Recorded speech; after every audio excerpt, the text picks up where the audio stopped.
Oh my gosh, how embarrassing. I had my mic, because I made this what is this called? This like overlay today. So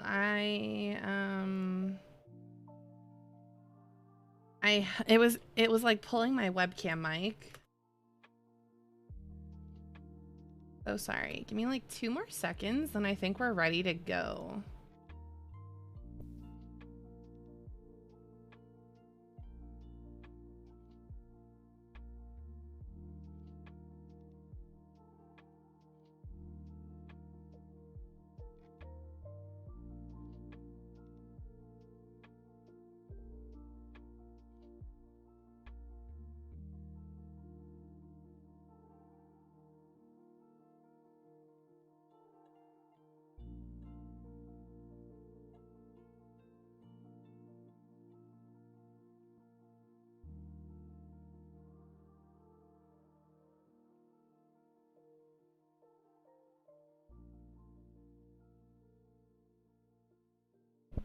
Okay. So we're gonna go ahead and hopefully get started. I know you guys can only hear me right now, but these are the beautiful creators that have come together today to talk to everybody about everything. And I'm really excited for you guys to get to know everybody. I'm still getting to know everybody, but it's going to be a really good day. And I'm so excited that everybody's here to talk with us. So I'm going to unmute Discord. And we're going to go ahead and get started. Hello. Hi. Hi. How's it going? Hi. Hello. It's going beautifully. It's going beautifully. So before we get started, I wanted to just kind of like introduce everybody by name, give pronouns, and then you guys could like introduce yourselves if that's okay. Sound good? Okay, so let me go back to this. I need this to show at all times. Stay on top. There we go. Wait. It only shows our pronouns if I'm hovering, but that's fine. Okay, so I know. I don't know why. If I'm not hovering it at that moment in time, it's not gonna work. So That's interesting. whatever. It shows in the Google captions at least if you have it set. So there's that. All right. So for anybody who doesn't know, my name is Mean Shalene. And I am a bisexual Latina content creator on Twitch. I've been streaming for a couple of years now. I mostly stream video games. Occasionally we do like just chatting and makeup streams. But for the most part, it's video games. I'm Mexican American. My family, like my parents, my father specifically, because he's the one who counts. My mom's white. My dad is a second generation immigrant, and his family came to New Mexico in like the early 1900s. So I've been here, and my family's been here for a while in the U.S. But yeah, and my pronouns are she, they. Ounce, do you want to go next? Way up top. Hi, my name is Ounce. I am a non-binary Latinx streamer here, Salvadorian American, first gen. I stream a variety of things, but I don't know. I'm really looking forward to these talks because something that's really come up lately in my life is the question of identity, and this came from an intentionally ironic DNA test. And then shit spiraled out of control, and I was like, who the f am I? So I'm really excited to be here, and yeah, thank you for having me. All right, very nice. Ed, would you like to go next? Yeah, Since hi we're in everyone. this order. Okay, yeah, perfect. Hi everyone, my name is Ed, or I Geeked Out. I'm a queer Mexican content creator. I've been streaming on Twitch for about 3 years, but taking it more seriously for the past 2 years. I like to play a lot of cute indie cozy games, a lot of Dead by Daylight. I'm slowly getting back into Animal Crossing. It's slowly consuming my life again. But yeah, I'm really excited to be here with all of you. We got to support each other. It's Hispanic Heritage Month, so we got to make the best of it. So yeah. Very nice, beautiful. Right, Bobby, would you like to go next, please? Sure. Hi, hi Bobby or Bobby. Queerless next streamer, of course, here on Twitch, and do a variety of different games, host different tournaments. I am Mexican American.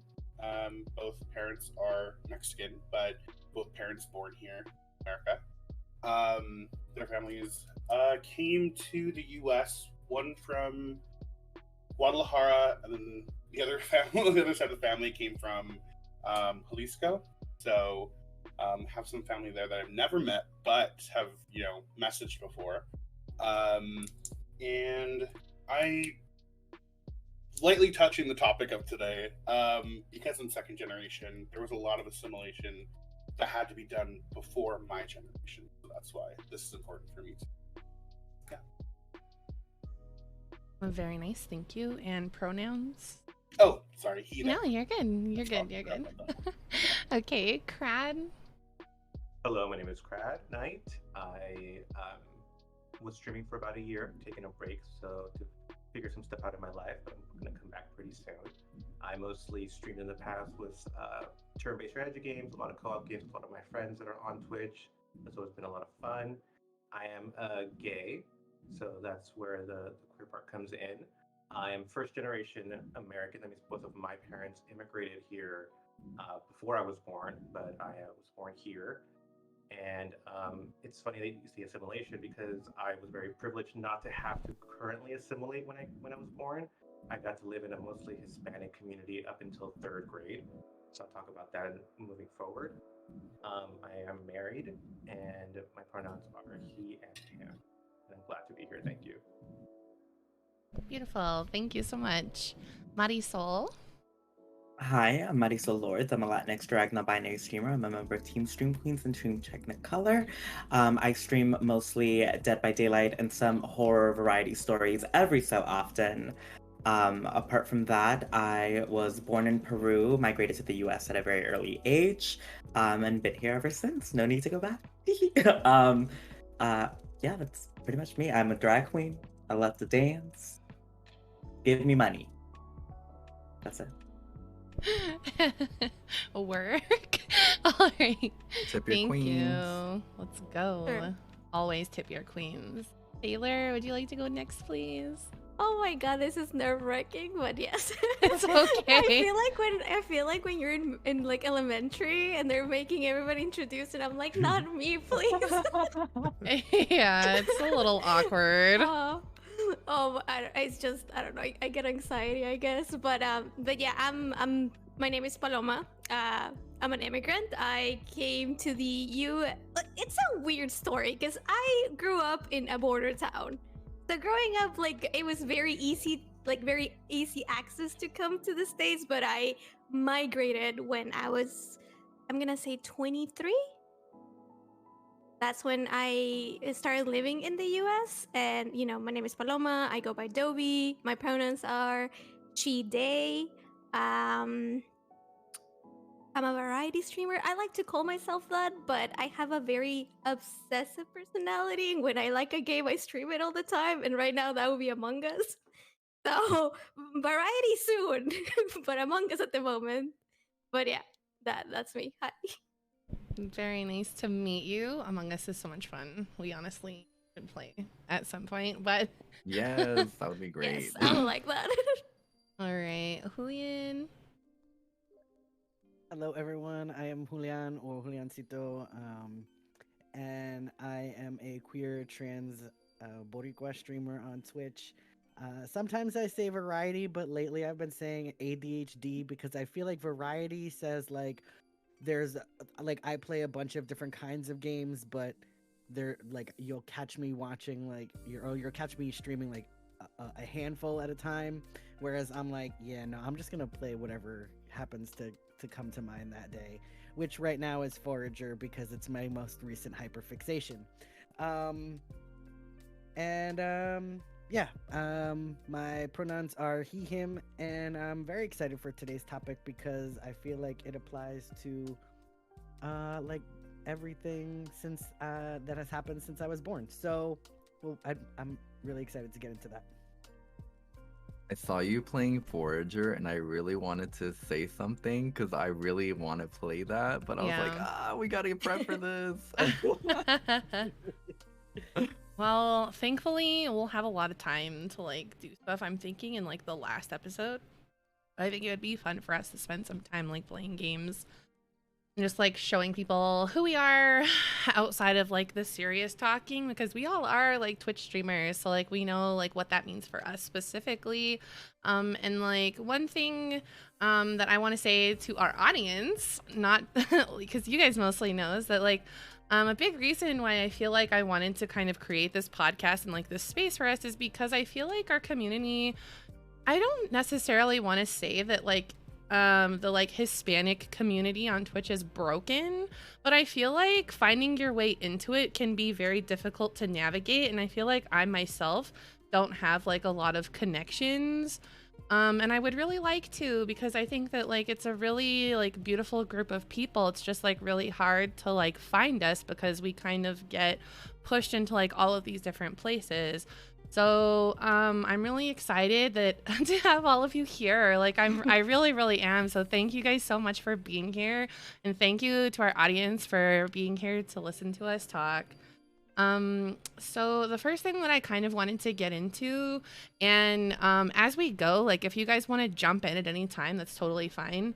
Don't feel like we have to like go into the this like order specifically. But I kind of wanted to like ask you guys, how do you feel like you're connected to like your heritage? Because for me personally, it's kind of complicated. My dad was like the baby out of 8 siblings. So like I don't speak Spanish because his siblings, who knew Spanish, like didn't, he didn't end up learning it like fluently anyways. So like I feel like a big in for me is like the Spanish speaking aspect, and since I don't have that, I feel like my connection to like my heritage specifically in like northern Mexico and like the southwestern United States is like a little rough for me personally. So I just kind of wanted to ask you guys how you guys feel about like maybe even like Spanish speaking, whether you speak Spanish or not, and then how do you feel connected or not connected so much to your own heritage? Do we go by the way We can start we can start like that, unless somebody like if we'll, how about this, we'll start like that, and then if you want to add something to somebody's statement before like we go on to somebody else, then I feel like that would be good so that we don't have to like backtrack, if that makes sense. So Okay. Ounce, would you like to start? I personally don't feel the most connected, which is why it's really nice to get this insight on how like other people might feel, because that might give me an idea of like, oh wait, maybe I am a little more connected than I realized, or in a different sense, you know? But I personally don't really feel connected because like it's funny that it took this DNA test to put in my brain like, wow, my parents never really my grandmas talked a little bit about their life in El Salvador, but my parents never really talked about it or discussed it, you know. They just focused on like, okay, they're in America now. It's like mentality was always look forward, work forward, keep going, you know. Like don't look back. But as someone who's here, I want to know that, and I feel like I really missed out on an opportunity. We're estranged and we don't talk, so I don't get to ask those questions, you know? Yeah. So it really kind of sucks learning more about the history of my people from online than from my parents themselves or their parents themselves.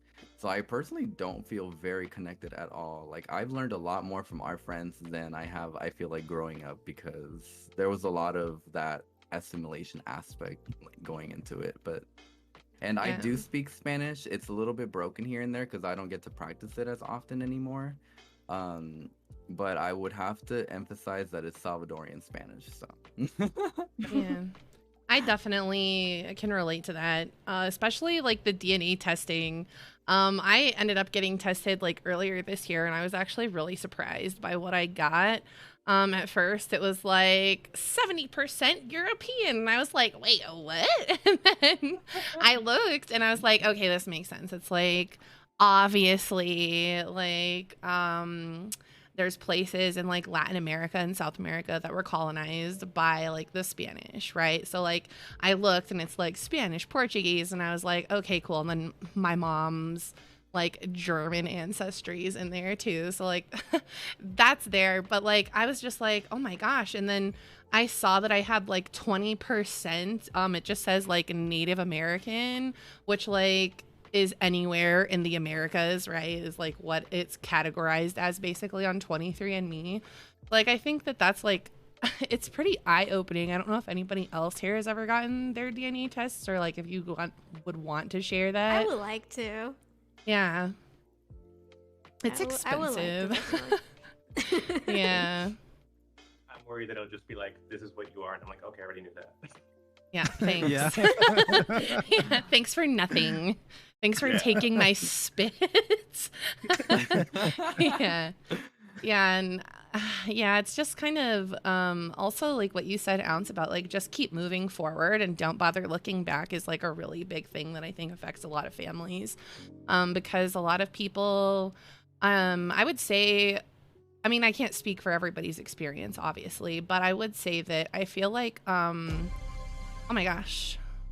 Yay, we got $10 for our charity. That's the only alert that I have. Thank you. Yay, thank you so much. much. It's just like people are leaving their like home countries because of like all of these different things going on.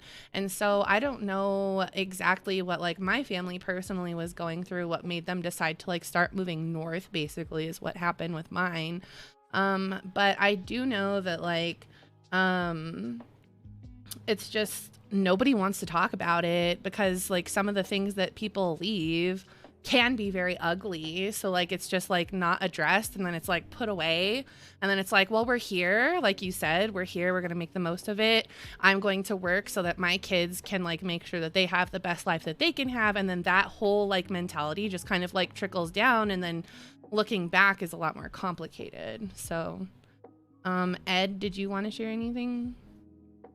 So I actually do feel as like growing up, I did feel really connected to my heritage. As I get older, there are some like instances where I'm like, I don't know now.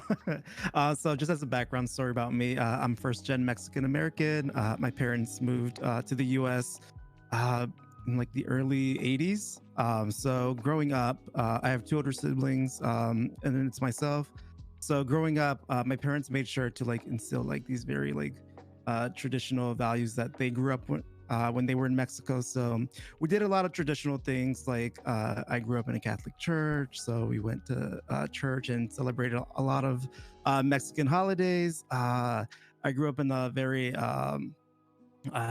Hispanic and predominantly Hispanic neighborhood school up until like my high school, where it was mostly white. So yeah, there was a lot of things where I personally felt like I was connected. My parents would always remind me and my siblings that the reason why they moved here was for us to have a better life. Me and my siblings were all born here, so like that. Like I had that sort of upbringing where we were constantly reminded that we shouldn't really be taking things for granted. But yeah, other than that, like I said, growing up, even now, like for instance, I came out to my parents like 3-4 years ago. So being queer in a like quote unquote traditional family was something something new. So then there's things like growing up Catholic. Like right now, I don't really consider myself Catholic, but I'm also not like atheist or agnostic. You know, it's stuff like that that's really just like like where am I in right now? So, but yeah, I've been very fortunate to feel connected to my heritage. I go to Mexico quite often to see my family over there. So, yeah. Very nice. Yeah, that's Awesome. like oh, sorry, my throat. But yeah, like the concept of like traditionality. There's like a word. There's a word there that my mouth Yeah. is searching for, but it can't find it. So, traditionalness, traditional, whatever. There's like this whole like complicated like level of Mhm. like being like whether your family is more traditional or not, and then it's like there's so many aspects that go into that, from like the food to how you talk to people to how you present yourself in public to what Right. you refer to like your family as, even like your aunts, uncles, grandmas, grandpas. So like it's really complicated. But yeah, like I think that that's really cool that like you do have that connection still, and that you're able to like go back and forth, and that you have like those family ties. Yeah. I wanted to add on to Ed mention about, growing up Catholic and whatnot. So I did the same, grew up Catholic, did the whole baptismal catechism, the whole thing. And when I was in one of my college classes, it was like one of the beginning days of the course, and I went to Cal State LA, so predominantly Hispanic, like everybody in there, identifying all different aspects of the Hispanic world. The professor asked, "How many of you grew up Catholic?" And everyone raised their hands. And then they asked, "How many of you still practice?" No one raised their hands. And I think it's a generational thing where we do grow up the best way that our parents want us to have morals and values and stuff like that. But it doesn't necessarily mean that we have to continue to follow in that path. We can still acknowledge and respect certain aspects of religion, Catholicism, whichever. But a lot of the consensus in there is like everyone made their own personal decision. That's something that I don't identify with anymore, but I will take some values from it. And I think that's just a process of growing up as well, because a lot of us aren't traditional. So yeah, that's what I wanted to relate to as well. Well, I kind of and want to add to oh, the go ahead. Catholicism thing. Mm-hmm. So I did the same thing, grew up Catholic. I was supposed to go to confirmation, around the 13 or 14-year-old point of Catholicism, right? And the way that I got out of it was like, hey, I think I like boys. I don't want to go do this. So my mother was like, fine, you don't have to then. But I, being an inquisitive person that I was, I wanted to know why we were so indoctrinated in Catholicism. So later down in life, around the age of 18, I actually went to Mexico. So I was privileged to go to Mexico on a regular basis when I was growing up and talk to my family in Mexico. And they weren't as Catholic as my family here in the US. So I asked my uncle, and he's like, no, that's a very American thing for at least Mexicans to do when they're in a new country. And he's like, when they were here in Mexico, we hardly went to church. We went to church maybe once a month, maybe on holidays. But he's like, my cousins, your parents, they only were able to meet other Mexicans or other Hispanics at church. So to create a community to feel like they belong, they stuck to the church, and that's why you guys go to church so often. And I was like, oh, okay, so I don't have to go to church. And he's like, nah. That makes so much sense Yeah. when you say like that, because like everything that Ed said, Bobby, and you, Crad, is like everything is connecting dots, and I'm like, see, that's what I needed to hear. Y'all, it's right, it's true. That's how it happened. Yeah, it's like, well, and I feel like some of us could probably relate to like this whole like walking away from like religion and kind of like the whole like traditional aspects. It's like it's kind of hard to do, whether you like sever ties completely with like those things or however you choose to like keep it with you. I think it's like it is complicated, and like that's like part of like the whole like assimilating thing too, right? It's like everything changes and is always changing, and like how do we feel? So like part of that, what you were saying, Crad, like starting a community in places, and like church like being one of the major ways to do that. That's like a way to like squeeze themselves into society too, which is really interesting. Marisol. Before you start, Marisol, if you don't mind, oh my God, you look so gorgeous and stunning in the middle of that frame. Oh, I just can't. Yeah. Yes. Queen. I mean, thank Yes. you. Yes, it's true. For me, I have a different experience with my community because when I migrated from Peru in 2001, we don't really know a lot of Peruvians in Miami Beach because there's really not much of a community for Peru. Damn it. Like if you go to New Jersey or if you go to like even New Mexico, I feel like there's more of like a Peruvian population than there is in right there in like Miami Beach because I grew up around a lot of Cubans. In terms of religion, I was baptized Catholic at the age of 12 in Peru because they wanted me to, not because I wanted to. I never did confirmation or anything like that because my grandpa's Mormon, so I ended up going to Mormon church instead. Never done anything there, but I was like, Catholicism is not for me. I was like, Mormons, maybe not the right place, but I like going there more than I do Catholic church because it was much more of a like religious learning environment than it was sitting through mass. Yeah, that's pretty much it. I don't personally feel connected to my community just because growing up, I maybe had 3 Peruvian friends in my lifetime. I, yeah, Spanish-wise, I was very fluent when I was young. Right now, I live in a little blue city in like a sea of red in a 100-mile radius and wherever you go. So I'm fortunate enough to still live in a very blue city, a still progressive city. But in terms of Spanish-wise, I live in North Central Florida now, so it's not, I don't meet a lot of Hispanics unless it's like a Latin night at a certain bar or club or anything like that, which I normally don't go to anyway because I'm like, I'm just gonna go to the gay club. Hey. Yeah. Yeah, I So that's think kind of how I that's- feel about my community. I feel like I have Yeah. more Peruvian friends than you do. I actually have a Peruvian friend. I currently have 0. I'm like, I ate lomo saltado. I had what's it, pollo ají. So Oh, good. so good. But see, that's a difference, I don't right? think I've ever I had grew up- Peruvian food. Oh, it's so Peruvian good. food is Me neither. See, Oh, the it's funny so good. the funny thing about Miami is that there's a ton of Peruvian restaurants, but most of them are either not owned by Peruvians or it's like a culinary thing. It's like it's to push the food out there. Huh. No. Mm. That's really See, cool though. Like that's pretty interesting.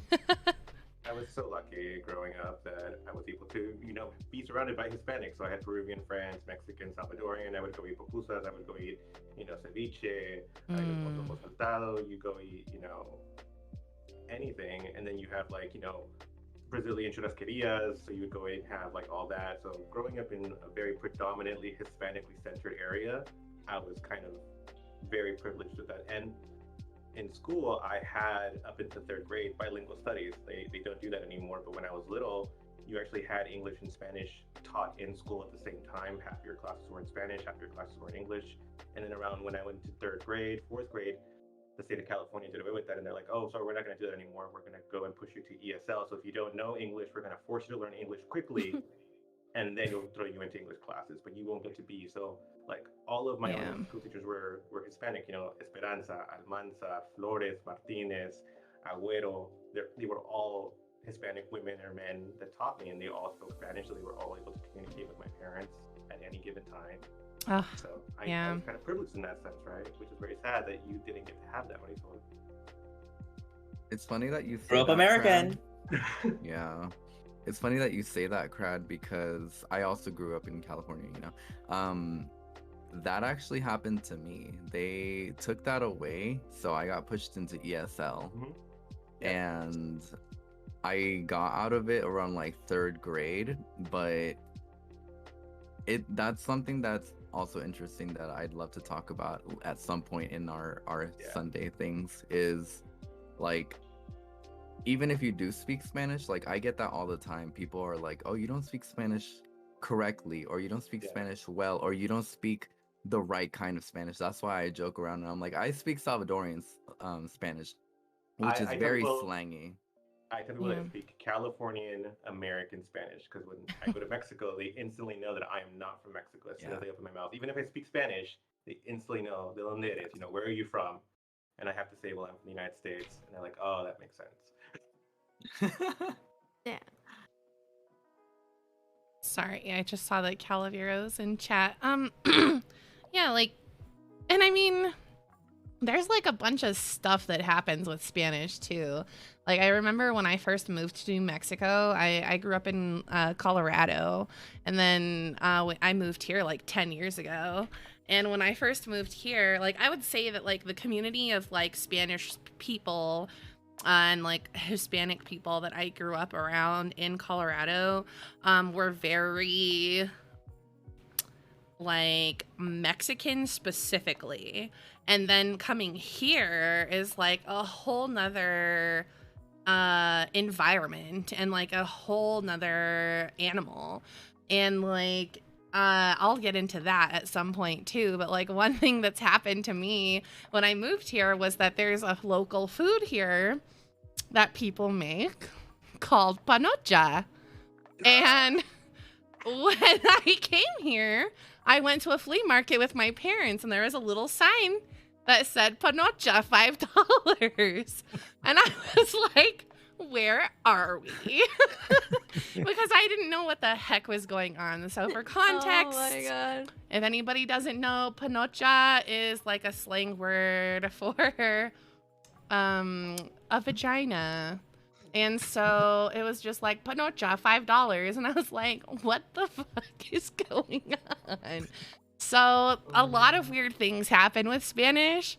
I haven't tried the food. I really should. But I was just like, I don't know what's going on here. So yeah. Paloma, would you like to talk? And I love your name, by the way. I didn't know that was your name. I hated it when I was growing It's up. beautiful. Oh, it's a beautiful It's so name. beautiful. Well, the reason I hate it is because there was this kid in elementary who would always make fun of my name for no reason. And I was always asking my mom, like, Mom, like, why would you name me this? Like, it's a bird name. It's an animal name. But she was like, no, it's because of the song. And I was like, what song? And there's, like, bunch of Paloma songs apparently. And I was like, oh, well, whatever, moving on.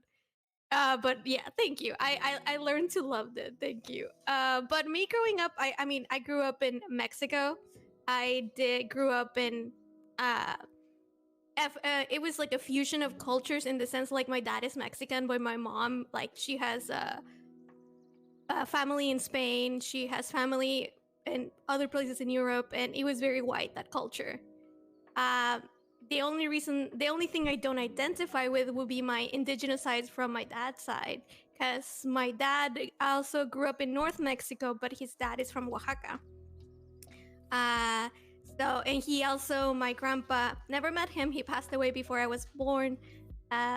He used to, speak Zapoteco, and like he had to learn how to speak Spanish and all these things. And that's the only thing I don't connect with, because I think my mom didn't want me to have that experience in life.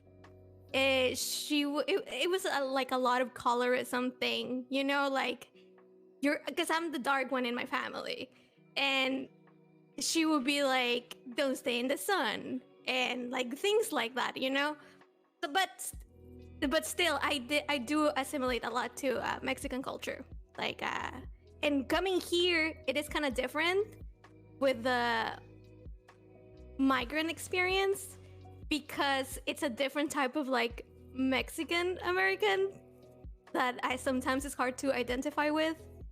And also I have noticed that sometimes there's some kind of like rivalry, even when the whole that I was from Mexico but you're not from Mexico, or you're like things like that. Mhm. I have noticed those things, and honestly I never liked that either. I was like, I don't understand, like, even though we're from different countries, we're still united by a culture, right? And we should like each other for that. So there's been a lot of questions and things that I've noticed in the journey as well. But I do there's no assimilation for me in that sense. Yeah, that's a really rough, and something that like we're going to get into is like colorism. at some point. I don't know when. It just however the conversation flows.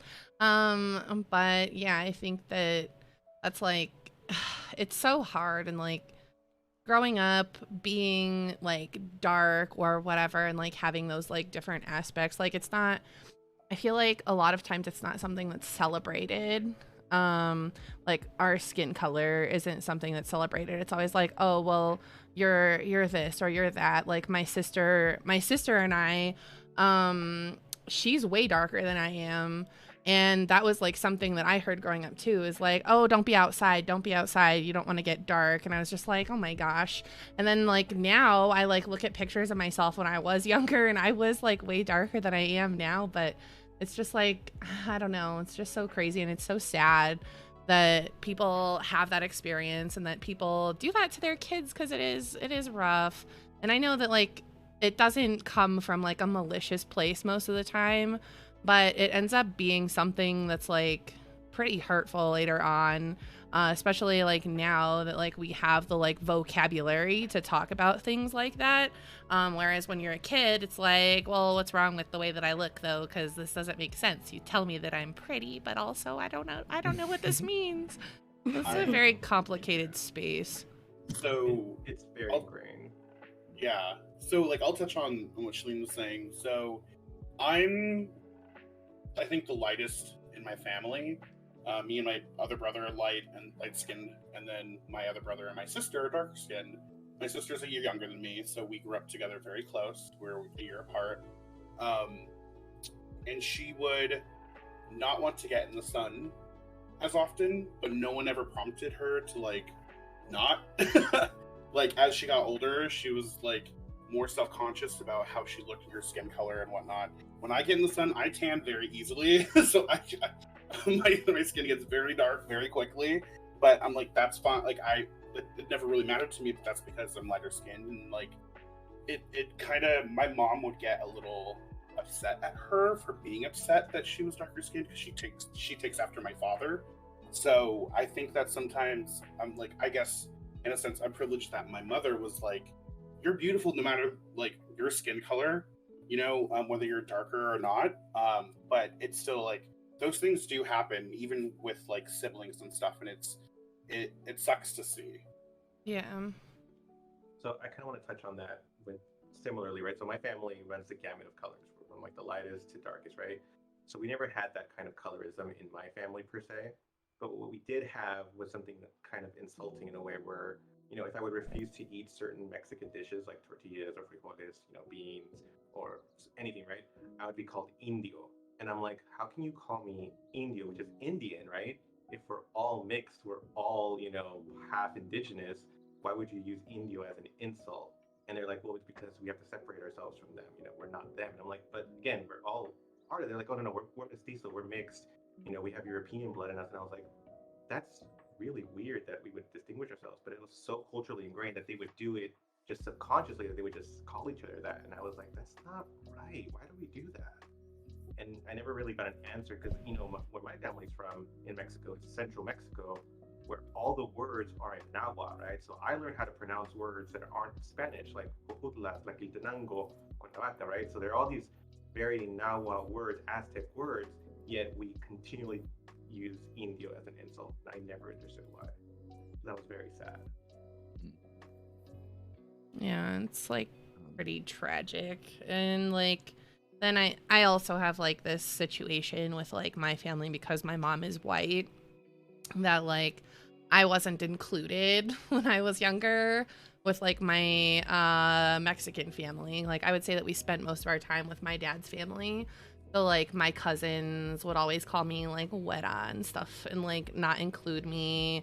And I just like, whatever. Like I just like brush it off. It hasn't really like affected me that much, but I feel like it's just like it's really frustrating when you are related and you are partaking in like the same family. Like this is like the family that would all go to like my grandma's house for Christmas, and it's like, oh, but you're different, so bye. And it's just like, it's really frustrating. Different little things like that that happen when we are all the same.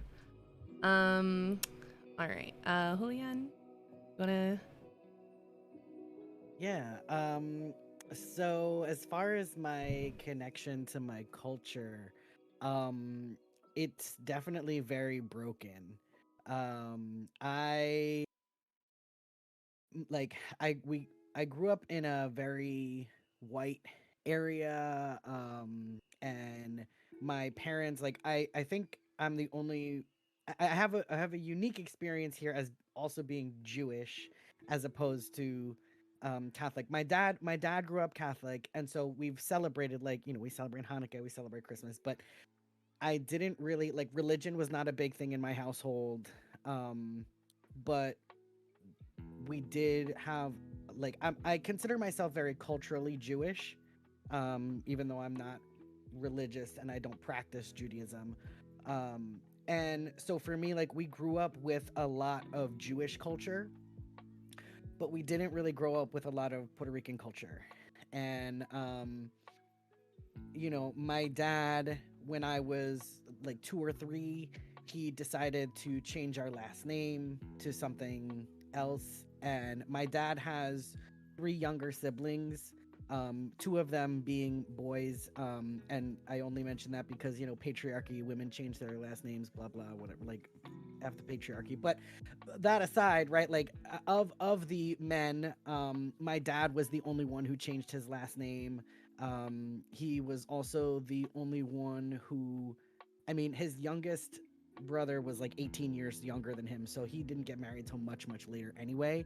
But of the 3 that were closest in age, um, it was my Tío Eddie, and he married a woman who is half Mexican, half Puerto Rican, and my Tita Inez, who was, her first husband was Boricua. Both of her husbands actually were Boricua, and so I've always felt a little on the outside of a lot of things, being the only Jewish part of my family, because even on my mom's brother's side, like, he married a woman who is Catholic. And so because it goes by your mother, like, we were literally the only people in the family who were like a more Jewish family. My uncle and my cousins would come to, like, like the high holidays and things like that.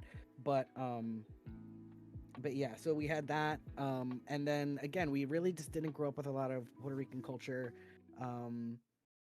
And it's something that I really feel like I missed out on, and I spend a lot of time now in my adulthood trying to learn as much as I can. And I feel like, I've been lucky to be able to have resources to, whether it's find books or to find people to talk to or to try to learn more. I've been able to go to Puerto Rico once, and that was a really great experience. I'm really hoping to go back again. But yeah, I think that in general, my connection to my heritage, like, I don't speak Spanish, and the very little Spanish that I do speak is broken as it is. And everybody knows that Puerto Ricans speak a whole nother Spanish than anybody else, especially because of how influenced they are from America, because of that, the cross-cultural things that happen there. And there's a lot of, like, English, I want to say the word is English protrusion into the language.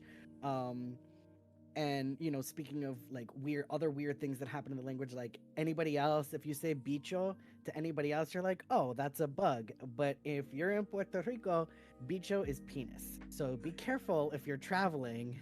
Is that why the song is? Wait, is that why the song is bichote? Doesn't? Yeah. Oh, okay. Like, I was like, yeah. So that's where you get, like, a lot of those things, like, and then also, like, how, hamburguesa is I think the Spanish word for hamburger, but it's just hamburger.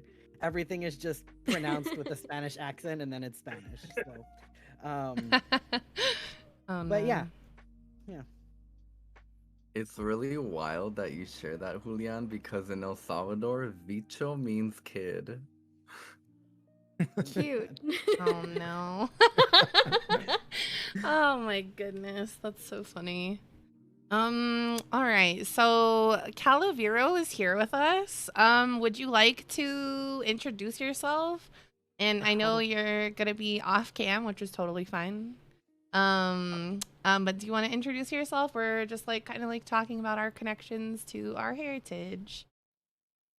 First of all, I just want to say I'm sorry for being late, y'all. I really am. Just Aw. No problem. I'm sorry for Nice. wasting y'all's time a little bit. I feel like I was wasting y'all's time. I was trying to hurry up and leave work so fast. Marisol. It's okay. These people would not. Marisol is done. These, Yeah. these people would not leave my job. I was like, oh my god, I have to go. Please leave. But anyways, hello. Hi. Y'all can just call me Vero if y'all would like. So I'm a third generation Mexican American. My great grandfather came over here. I can't remember when. I knew the year, but I can't remember now. And he actually changed our name, our last name when he came to the United States. So our original last name was Sanchez, and it changed to Valdez, which we don't really know why. Let me see. And to be honest, like hearing y'all say that y'all don't feel connected to y'all's culture, I feel the exact same way. Growing up, we didn't speak Spanish either. Well, my grandparents did, and my parents know Spanish, but they didn't teach us Spanish as a first language because growing up, we lived in a predominantly black neighborhood, and we were only, let me see, 1, 2, 3, 4, 5. We were only, of the 7, and it was only 7 Mexican kids in our school, and like I think 2 were white, and the rest were, it was a black school, and so and we didn't know Spanish at all. And then when we moved out of there, we moved to a predominantly white neighborhood, so there was just never any connection for us, at least.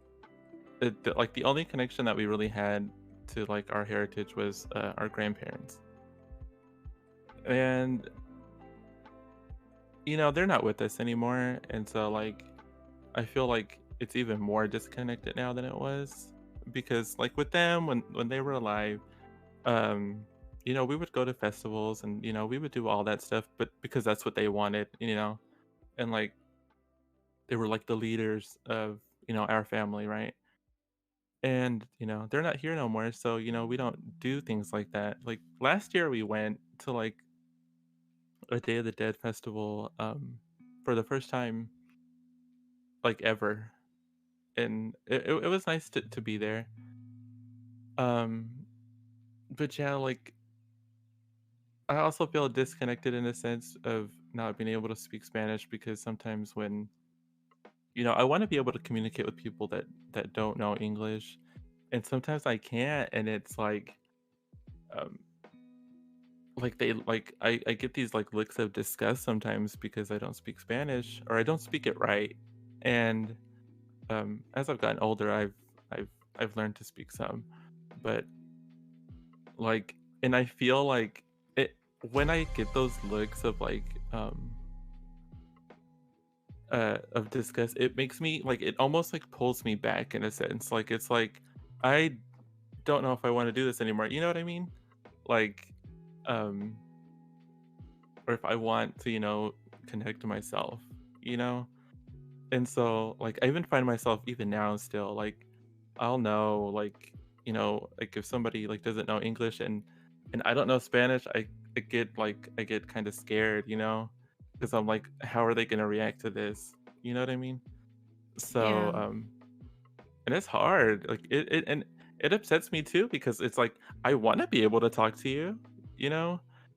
And I can't. And then so when people look at me like they're mad, I'm like, wow, like they really hate me because I don't know. And so I think, who was it? Was it Dovey that was saying that there was like a rivalry Yeah. between Mhm. between uh like growing up in the States, like here, and then like people like from Mexico, like we've always been taught that they didn't like us, so we weren't supposed to like them. You know what I mean? And it wasn't like I didn't have any reason to be mad at anyone. You know what I mean? So like Yeah. when like when when people from Mexico get mad at me because I don't know Spanish, I'm like, is that true? You know what I mean? Is it true? You know what I mean? So like it's like I don't know.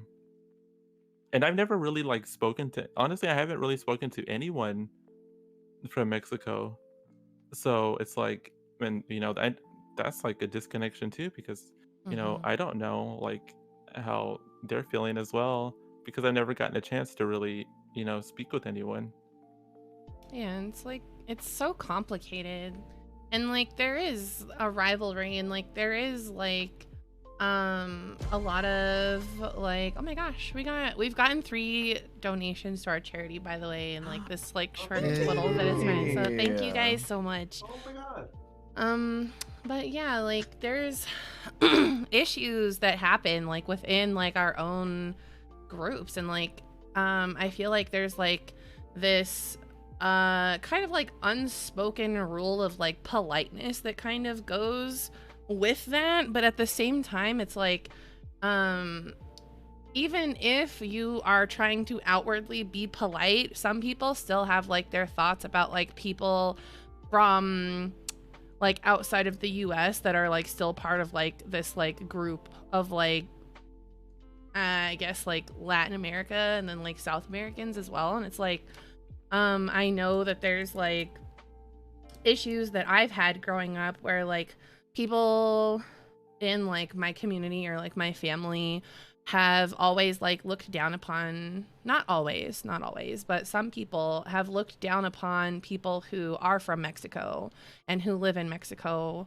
And like I'm sure some of you know the M word. I'm not going to say it, but Mhm. like there's like a word for like Mexicans from Mexico that like people use to like talk down to them and like speak ill of them, and like it's just so I don't know, it just like I guess you could say that like it would be like classist even too, because it's like, oh well, we made something of ourselves and we left, so like what are you still kind of doing kind of attitude. And it's like, but Mexico's not a bad place. Like these places aren't like bad places, and like to be honest, like the United States really isn't that great either. So like I don't understand where this like hate for like people who are still living in like their countries of origin comes from. But it's really frustrating and just kind of like sad to see. So I don't know. Yeah, I've never experienced that. This is actually something new for me. I've Really? never heard of this, Really? inter Mexican and Mexican American, conflict. What I've experienced, being on this side of the border, right, and crossing back and forth because we had family on the other side. I guess I never experienced it. No one ever spoke ill of each other because we were all family. So maybe I was just insular in that way. And again, my community, most of my friends' parents were immigrants from Mexico, so we all had family back in Mexico to communicate with.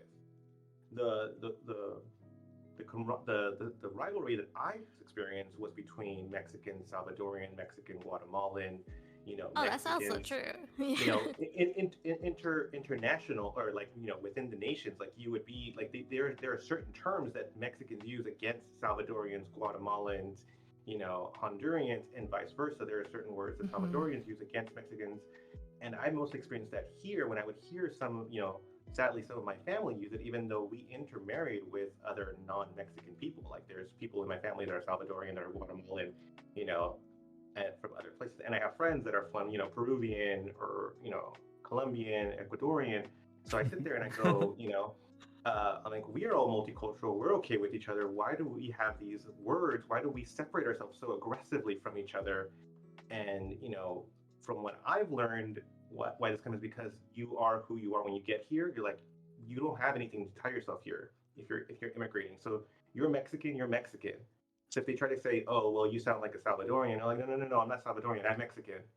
And that's where I've learned that conflict comes from, is that they're trying to continually reassert their identity over and over and separate themselves from those that aren't like them, because you lose everything else. You don't have your culture, you don't have your family, you don't have your people here.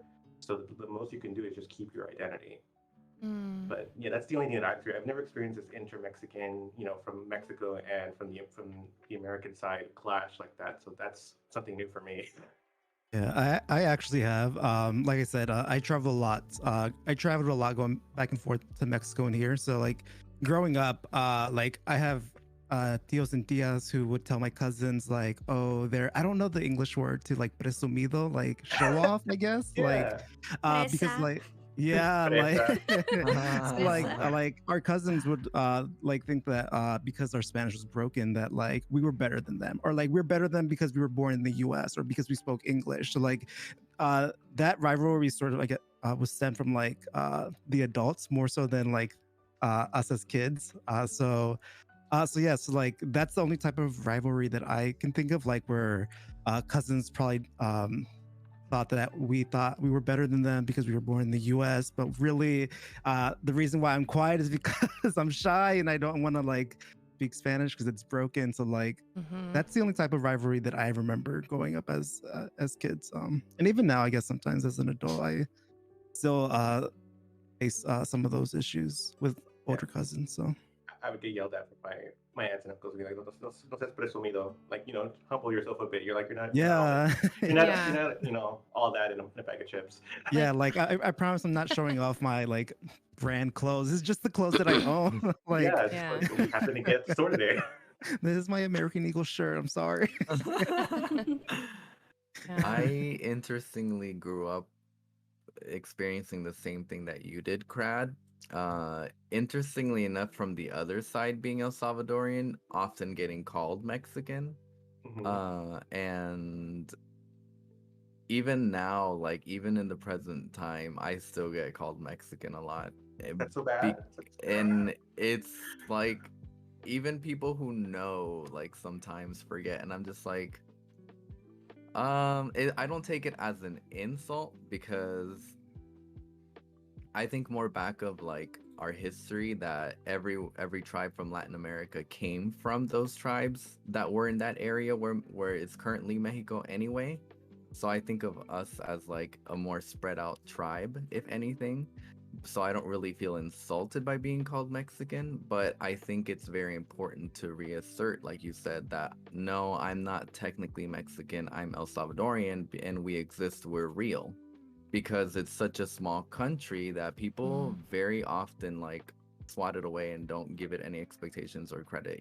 Like recently they were the first country to make Bitcoin their official currency, and people have very little hope for it. And I don't know where I stand on that yet, but that's for me to decide, and we will see. But it's a country that is overlooked very often and people forget exists. Like I would even wager that y'all probably know more Salvadorians than I do.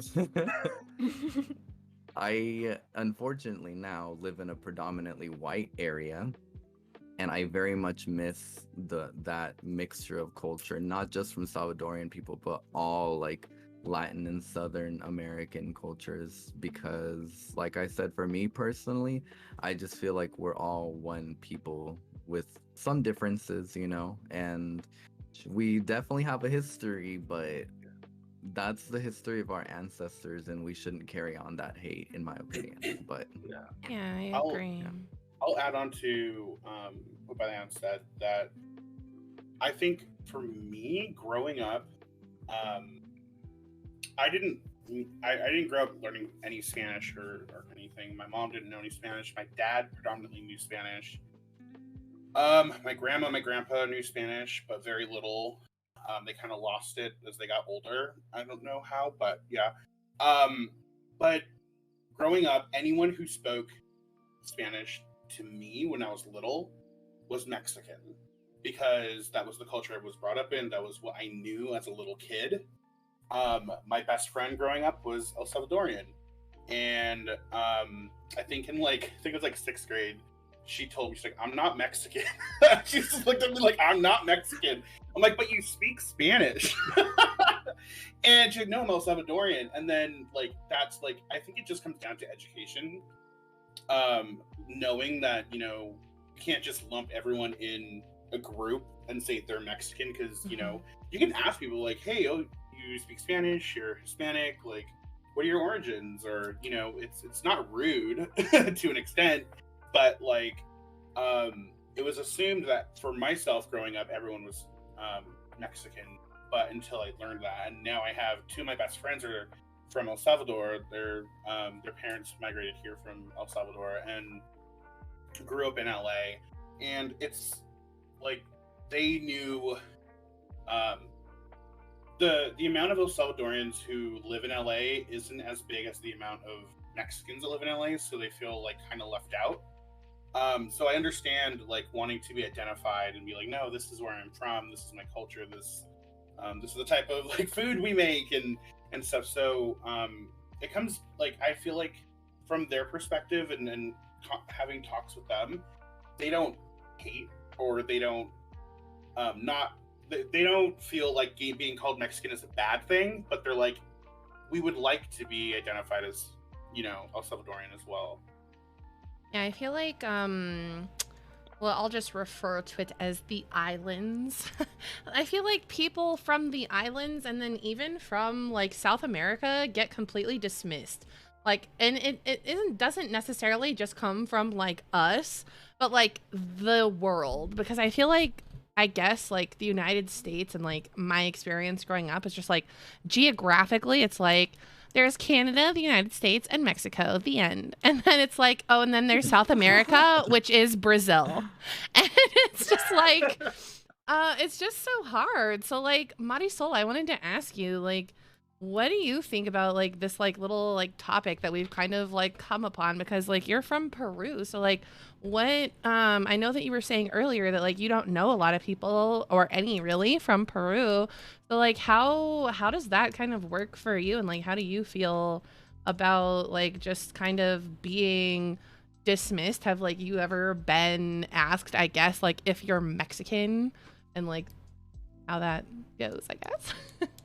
So I will say that growing up in Miami Beach, there are different types of Latin ethnicities, like where people are from and stuff like that. Anytime anybody asks me, it's like, where are you from? I say guess, because they never get it right, and it's a fun little game that I like to play, because I like to see how close they can get before I even say it.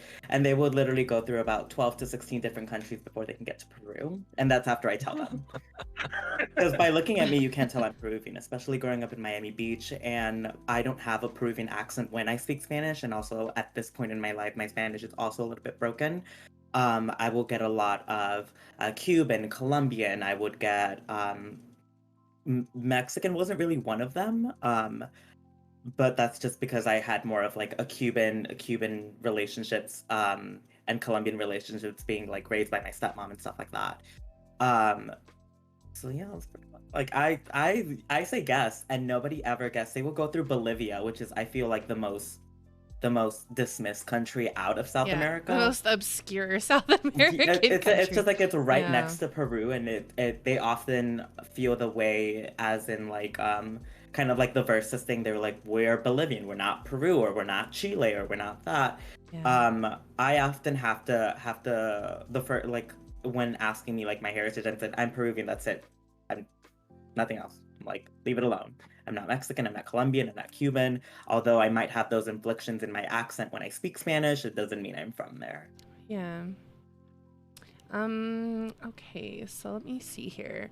So we had a question on Padlet, and I think it goes into like what we're talking about, so I wanted to bring it up. So someone asked, did any of you feel pressure to change how you acted to fit in with society? So like, did you ever change your accent if you have one, or how you dress, etc.?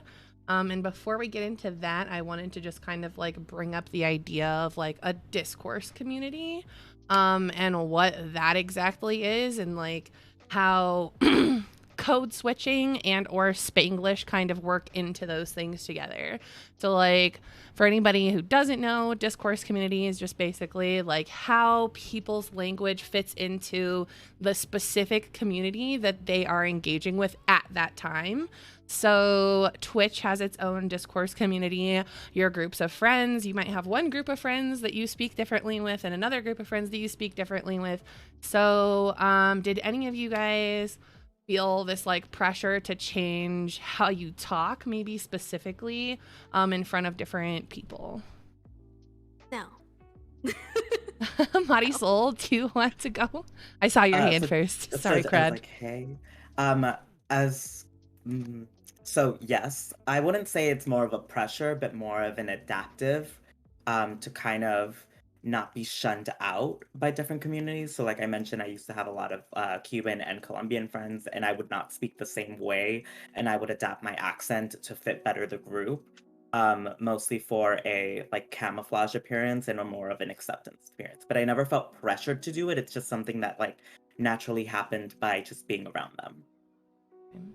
Brad, did you want to say something? Yeah, so it's not necessarily like I said, it's not pressure. It's more of just the way you speak. Like when I spoke Spanish to my family, they would always look at me and go, "That's a very like," and I don't know the actual translation, but like diplido, where you're just like a little bit whiny, a little bit more feminine, or just kind of not a masculine form of speaking. So I would constantly be like, "Well, así no se dice.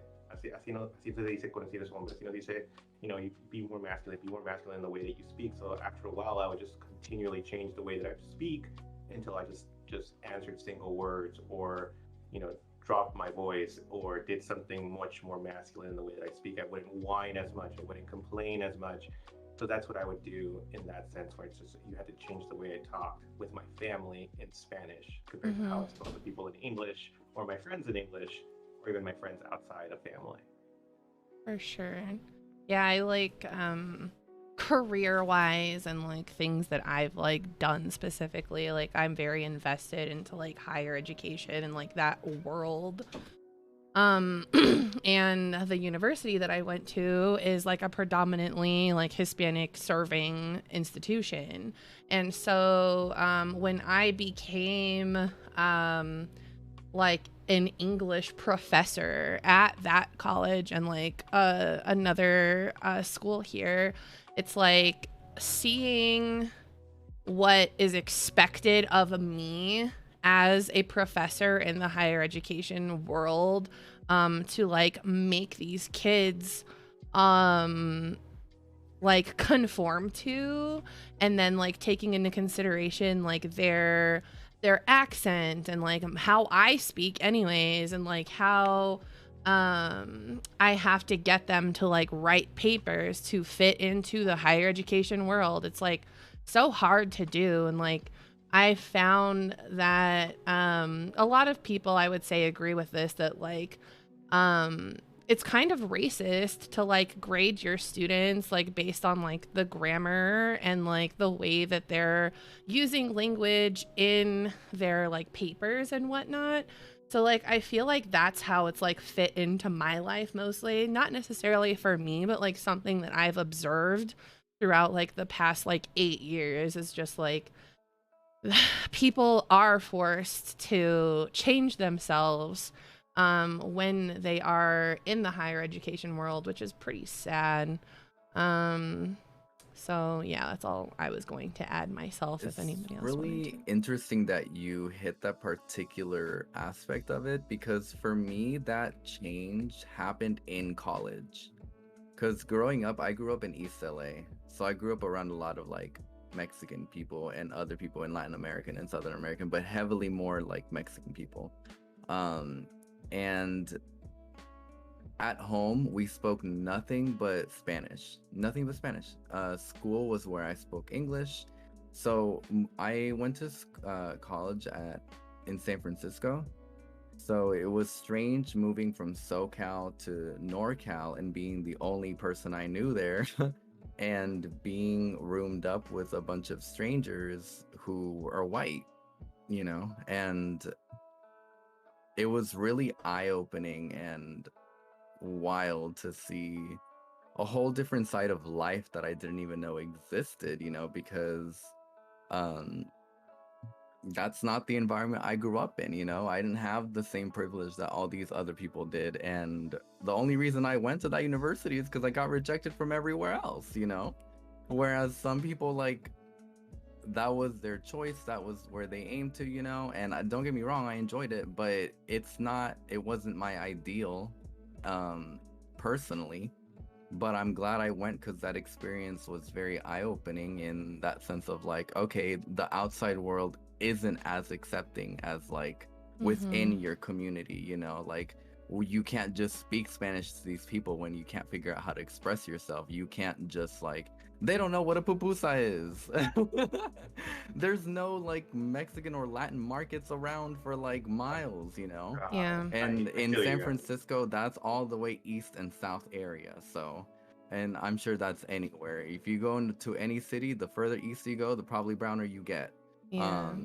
But it was really interesting that you mentioned that because that's what it felt like being there. It felt like I had to hide a part of myself away to fit in. So, and the more I talked about things that were like prevalent to my culture and things like that, people were like, you know, and this is really ironic coming from people who would take these humanity classes to learn more about other cultures and be more aware. And it's like, okay, but hi, I'm a living example right here. You want to talk? But they can't look past their own privilege outside of dedicating those 15 minutes to wanting to learn more about others than themselves. Yeah. I would say I had like kind of like in a way the opposite experience going to school at Cal State LA because predominantly Hispanic campus in the heart of LA. Well, not the heart of LA, but like right outside LA. I my family's very much assimilated, very much like I don't speak Spanish. We have the cultures. We like I would say like I don't dress any differently going when I went to school or anything. But I would say that when we're in the classroom for lectures or like meeting new people in school and whatnot, it was very much I got to see people that in a way identified the same as I did, meet other people who had the privilege of being more ingrained within the culture that we didn't get to be, if that makes sense, that we didn't get to experience. So it was like a learning experience and also embracing the things that we like I didn't get to embrace before. So, for example, when Coco came out, the movie, it was amazing for the Hispanic community to see a Disney movie highlight an aspect of culture that my family used to do and then started doing again. And then seeing the conversations happen because I studied diversity and inclusion, and so learning about all of that in real time with the movie coming out, being in classes with predominantly Hispanic students, it really made a lot of connections and a better learning experience and helped me in a way assimilate back to the culture that I was missing out on. That's a different like flip to what you had said.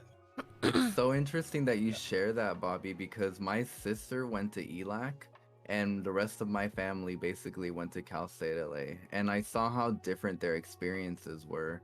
And so that's what really tripped me out because I really didn't feel prepared being there and really feeling like that alone.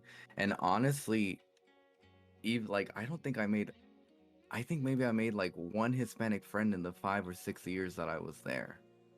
And it was just so wild because there's a whole area, but the only other time I met another Hispanic person or Latin person was when I was working at like in restaurants in the kitchen. That's the only other time. That's wild. Yeah, it was very much a experience of like getting to learn more about the people who you also identify with, like I a love greater that. scheme of things, because we're all working towards a common goal of educating ourselves. And specifically because my degree is in diversity and inclusion, like we're learning about how to deal with social justice issues and all that stuff, and hearing these different aspects of like how everyone was brought up, just like how we're discussing here. It was like every single day discussing these things and I guess it was definitely a privilege to be a part of that and have that be my education. Yeah. That's so awesome, though. I'm so happy you got to experience that. I know, that's honestly beautiful. Like Yeah. without sounding like super corny, but like it really is. Like I envy you. I really Well, I mean, do. it's true, you know, because at the end of the day, who wants to feel like an outsider? No one Yeah. wants to feel like they don't belong, you know? So it's really nice to know that people have that experience and have had good experiences or connections or that time connecting with other people. It's really nice to hear because that means that even though I didn't experience it, somewhere out there, someone's having a better experience. And that doesn't take away from me at all because now I'm getting to share that and learn that from Bobby, you know, and I Yeah. love that. So thank you for sharing that. And that goes to everyone here, though. True. Thank you. So since we pivoted slightly, I'm going to pivot us even further to go to like the next little section here about media and or pop culture, and ask you guys, and we'll start like with Ounce and try and go through. But again, if you have something to add, feel free to speak up. Did you guys ever feel represented growing up by mainstream media? If so, who and or what? And I will start. So the only, I think there's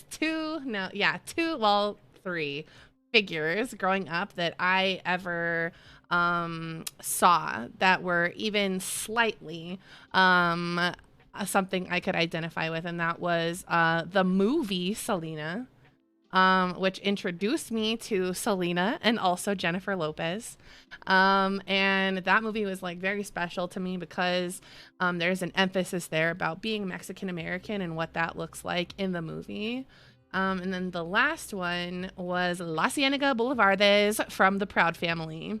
But also with that, I feel like La Cienega was almost a harmful portrayal of what it meant to be Latina and what that I guess meant for me. So if anybody doesn't know or didn't watch The Proud Family, La Cienega was a very like mean girl. She wasn't a nice character. I feel like most of the episodes drew upon disliking her. And then she was also considered ugly at some point because she had like big feet and like, so it was like a very odd relationship, I guess, that I saw in that show, being like portrayed in that way. But I mean, she did have like her like redemption later on in the show where she was like better, but still it was just kind of like, that's who I am. I guess like this is odd. And also isn't, I mean, I'm not from California, so I don't know anything about, but that's a place, right? Her name is a place. It's Yeah. a city. Yeah. it's Yeah. Well, there you go. That's who I got to identify with. So, Ounce, where are you at with that? I honestly, it's really funny because for me, it was also Selena. And personally, my biggest inspirations have always been powerful women. Um, but it's honestly hard to answer that question because I didn't really feel represented, you know, because growing up, I've always felt like I was gay, you know, like I never questioned being gay. I feel like I've always been gay growing up. It's just been a matter of like my parents didn't like that and that's on them. That's their problem. But I've always like felt and been gay, so I've never really felt like there was a proper Latin or Hispanic like portrayal of that other than like the harmful caricature or however you say that word from our communities of we're just weak sissies, you know. That's how they portray gay people. When I was growing up, I don't know, I don't really watch media anymore, TBH, other than like Twitch. So I don't know what kids are growing up with now, if there's any like gay brown people in the media or queer for that matter. And it's interesting that you brought that up because that's something that someone mentioned on my stream that I really wanted to ask other people. And I'm glad we got to this question because I personally never really connected with anyone growing up, like felt represented or seen for that matter. Yeah, it's definitely like it was either there or it wasn't for most people that I've ever asked to. So I and I think that that's interesting how you said like you didn't really think about anything else other than like you're gay, and then like how that kind of fit into your life too. I didn't really question my sexuality until I was like in my early 20s. I was just like, yeah, well, this is what it is, I guess. And then I was like, wait a second. And then looking back, I'm able to like see things. But it wasn't like there wasn't any like Latinas that I had crushes on growing up. It was just Catwoman, Michelle Pfeiffer for me. So but like it's interesting how like there's just like things that like you pick up on when you're like a kid, and like if there's nothing there, then there's nothing there, and it's just kind of like a disappointment. So like going with things like Coco, and then the Book of Life, it's like that's kind of it. And then there's Dora, Diego, and then like Mucha Lucha. That was a good show. It was a good show. It was a great show. So like it's slightly there, but it's not. At least for me, it wasn't like a dominant thing. Ed, where are you at? Yeah, I actually have two instances where like I felt represented, and now that I'm thinking about it, it's funny because they both involve America Ferrera. So the first one was Disney Channel's "Gotta Kick It Up," which is that cheerleading / dance movie where the cast was predominantly all Latinas. So like in that movie, they were all speaking Spanish. So I was like, oh my god, like there's people out that can be on TV that look like me. Like they weren't all like light skinned Latinas. Some of them had some melanin. And then as growing up, Ugly Betty as well, starring America Ferrera. Just seeing like her wearing her poncho that said Guadalajara, like her family like speaking Spanish, and then like her nephew on that show. I don't think it was ever like official, but he was openly queer in the show. Like he was very flamboyant, he was very young. So like at that time when Ugly Betty was airing, I didn't really understand why I resonated to his character. But like obviously growing up, you realize like, hey, I'm queer. So like it was nice being able to see someone so young be so open in real life and as their character. So those are really the two instances where like I felt like, hey, there's people like me, like brown Latinos, can be on TV too. So yeah, those are my instances growing up. And America Ferrera is just so great. Yeah, like she's stunning. Oh my god, I love her. Yeah. I didn't really watch Ugly Betty.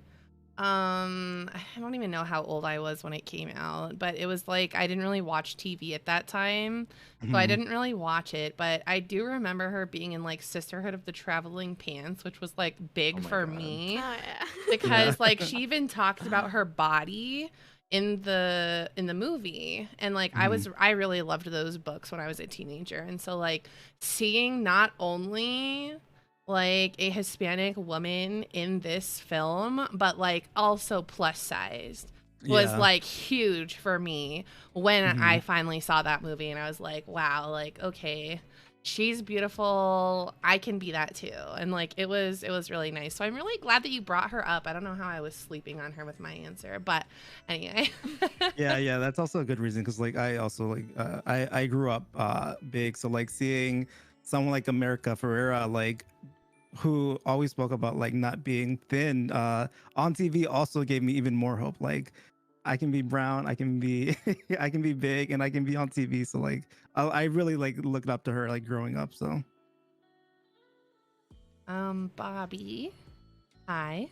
Hi.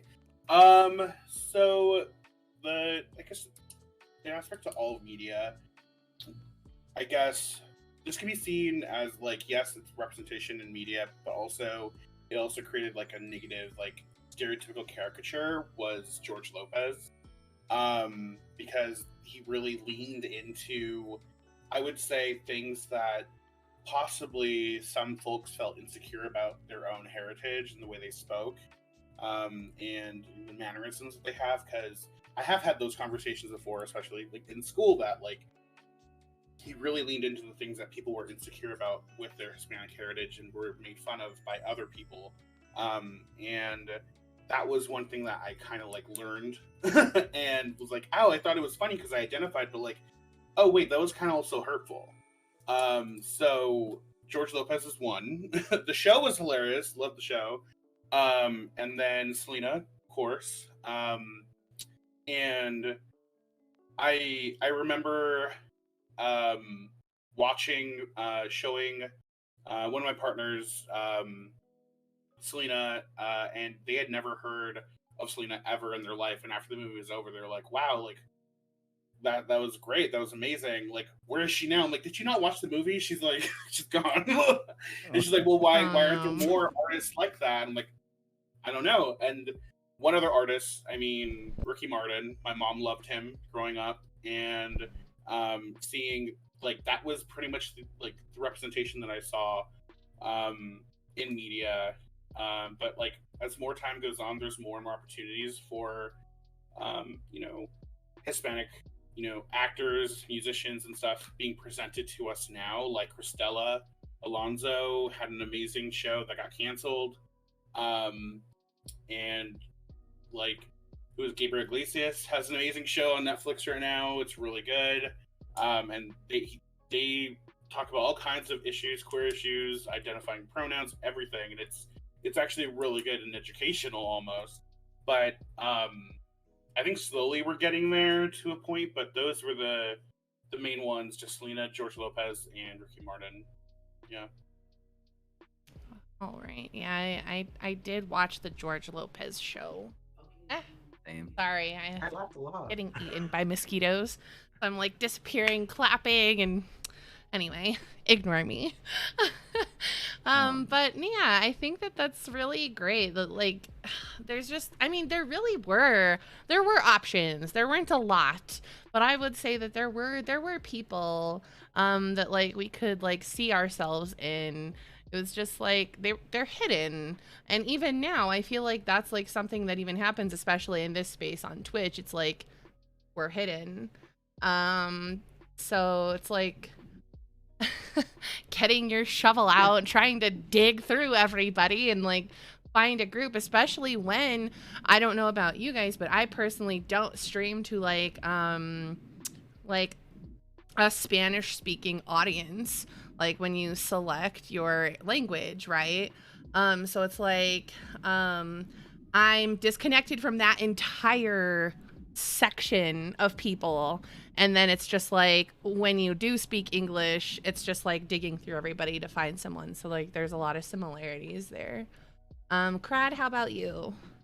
So I'm gonna date myself a lot during this topic. I'm here for it. So when I was little, the first time I saw someone that was Hispanic would have been the second iteration of Power Rangers with I guess Green Ranger of Carlos from like the Turbo era. So if you guys watched Power Rangers, he was there. And I was like, wow, there's somebody that's brown, someone that's named Carlos, and someone that, is a Power Ranger. I'm like, oh, yeah, I could be one too. Right? But again, I grew up in a mostly Hispanic culture society, right? So I actually watched a lot of Univision, Telemundo, so I would get a lot of telenovelas and a lot of TV shows, and a lot of things were just, Spanish speaking people, Hispanics on TV. So I just thought that was a normal thing to do.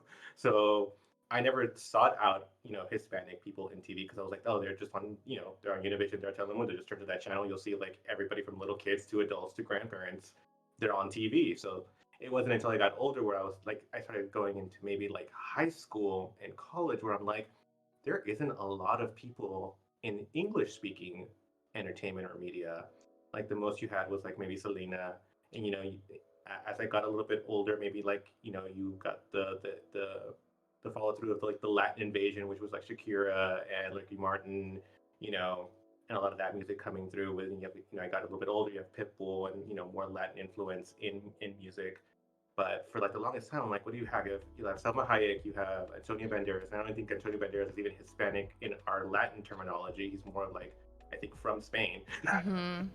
So you start like nitpicking and trying to find, like your America Ferrers, your actors. And now I go back and I look at things and I'm like, wow, you have like One Day at a Time, which is an all Hispanic cast talking about being Hispanic immigrants in the US.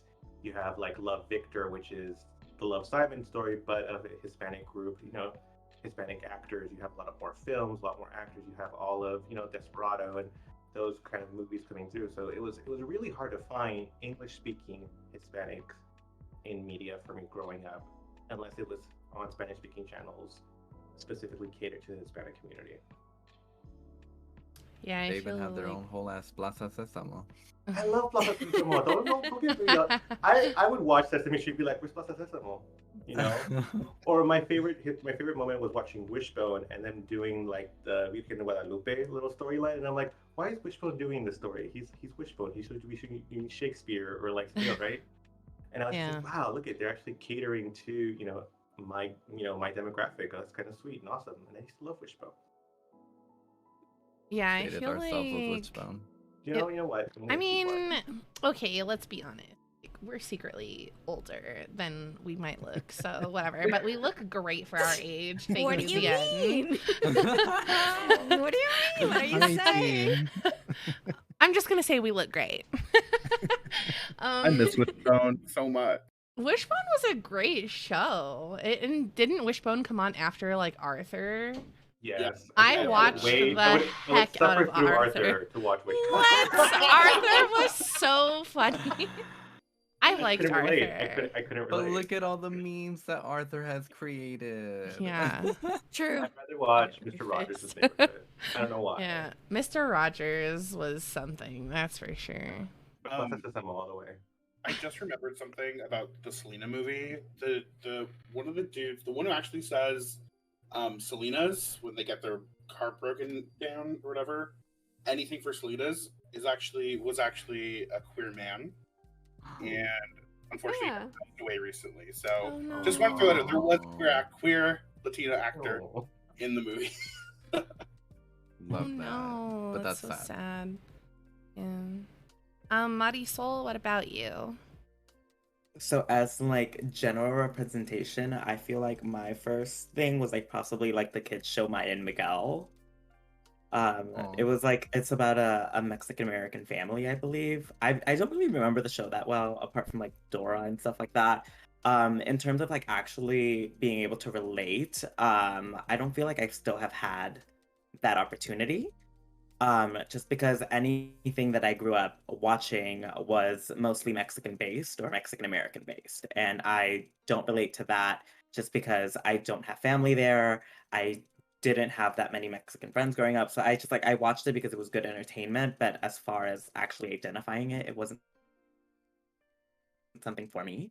So growing up, my grandma made it a point to have a Peruvian based channel on our TVs at all times, and I used to watch a lot of like Peruvian telenovelas growing up and that sort of thing. Oh, sorry, my mic was muted. Sorry. I definitely Sorry. have to Yeah. agree with that as well because I've like never I seen Selena. said, that's why I never mentioned them as like feeling represented in the media because I'm not Mexican, you know? And I don't really, other than like things that my parents showed me from their own home country in terms of like music, and there was really no movies. There's maybe just one movie, but that was like a post-war movie, and that's just sad, you know? Yeah. And so I don't, like I said, like I don't really feel that representation, even if they're queer, you know. I want to see a Salvadorian queer up there. I want to see a Salvadorian queer being seen. And I take a lot of pride because there's like Latin or Mexican representation, and I personally still feel a little bit connected, but it hits very differently when it's someone from your own country being acknowledged and accepted and being seen for who they are, queer or not, especially because like whether regardless of what country you're from, there's still those like perceptions of like machismo and being like there's still embedded like racism and queer phobia within our own communities. So it feels very powerful to see someone that you feel actually represents you break down those barriers, you know. It feels very different, but Yeah. I agree with Marisol. Yeah. My experience anyway. Sorry, I didn't say agree. No. There's nothing to agree about. No, to go back to the first time I felt represented in media, the first time that I watched something that wasn't like, in my own head, right, was going on YouTube and watching Better Life, where you have like this group of people who are from various different parts of the Hispanic community, all talking about their experiences and how they relate to each other. That was the first time when I'm just like, oh, there are other people like me outside of my immediate family and my immediate friend group that share the same experiences, have the same history, watch the same shows, listen to the same music, and had a similar experience to me growing up. And they're, queer, they're straight, they're Dominican, they're Puerto Rican, they're Mexican, Salvadorian, Guatemalan, they're all sharing their experience together. And I'm like, wow, so there are more like me out there. It's just like, I'm going to have to search harder to find them because they're not going to show up in the big screen. They're not going to show up on my TV. They're going to show up on my computer, in YouTube, or in other online media where they're creating it themselves. What show did you say? Pero like, you can go to YouTube and just like Pero, P-E-R-O, Yeah. Like I would compare it to a BuzzFeed-esque. They're made from BuzzFeed, but they're literally just all Hispanic people writing their own content, doing their own shows, doing their own little vignettes and little videos. It was amazing. Oh, yeah, I liked them too. I really liked. They did do an episode where they did DNA tests, and that was a really interesting episode. I really liked them too. Yeah, I still look at the videos every once in a while just to see if they come up with anything new. Yeah. Julian, you want to share about your experience growing up with media and or pop culture? Yeah. Well, did we skip over? We did. Oh my god. It's fine. Sylvie, I'm you sorry. can go. No, you can go first. I feel like Julian hasn't really spoken much, so you can go first. Sorry. Yeah, I mean, growing up, like, we had Jennifer Lopez, of course. And Taina, which was the only show that, like, I guess it felt like the only show where I saw people that were like also Boricua, not just like, like we're talking about like feeling connected to your own identity as opposed to, having either general just Hispanic representation or anything like that. So yeah, so we had that, and I also like that it was a show about a family who was just kind of doing their thing. They weren't like, we so often in this like in the Hispanic community get labeled as as being drug dealers or as being criminals or something like that, and like it was a show that just centered a family being a family. There was none of that there was none of that that negativity. And then now like Crad had said, I think Crad had brought up One Day at a Time. It was either Crad or Bobby. Somebody brought up One Day at a Time. And it's really nice to see the queer representation on that show as well. I would still love to see more representation specifically of trans Latina people. I think that would be really great to see, because in that perspective, I really still don't see any representation there. And then if we want to count video games as media as well, of course, the new Spider-Man game that came out was like so validating, because you walk around and you're seeing the Puerto Rican flag everywhere, and that's something that literally there was a law, I want to say from 1940s, it was 1940s something to 1950. There was like a whole like 10-year time period when it was illegal to carry the Puerto Rican flag. It was illegal to have the flag, and so to be able to see the flag so visibly in a game, in a top game, like it's Spider-Man, for God's sakes, like it's not some like little indie game. Like this is a huge game, and it's really it's just really empowering, especially because for me, as somebody who's always been trying to find a way back to reclaiming my own identity and to having it be something that I'm proud of, kind of along the same lines of a big reason, of course, we are all very proud of our flags and our representation and everything, and I feel like Puerto Ricans especially have that we put our flag on everything. You see the Puerto Rican driving the car. There's like 3 stickers. There's the thing hanging from the window, right? Like it's everywhere, right? It's not. We can't just be modest. It's not just one, right? It's all over the place. And so one of the things, like when I was growing up, when I first got my car, I put the Puerto Rican flag in the car, and my dad would try to say like, you can't like. My dad would not drive my car with the flag in it because he was very afraid of, whether he would get pulled over or just of like what I guess other people who saw him driving, like, so if he drove my car, he would take the flag out. Wow. And yeah, so then to now, like I said, have it in the video game and everything, like it's just been really, really powerful. I haven't even played it yet because I refuse to play it on my PS4 because it sounds like it's gonna take off into space. So until I get a PS5, I have been avoiding playing the game. But I really, I can't wait to one day be able to enjoy that myself. Yeah, and having something that like you belong to become mainstream is like so validating. I'm glad that you have that experience. That's really great.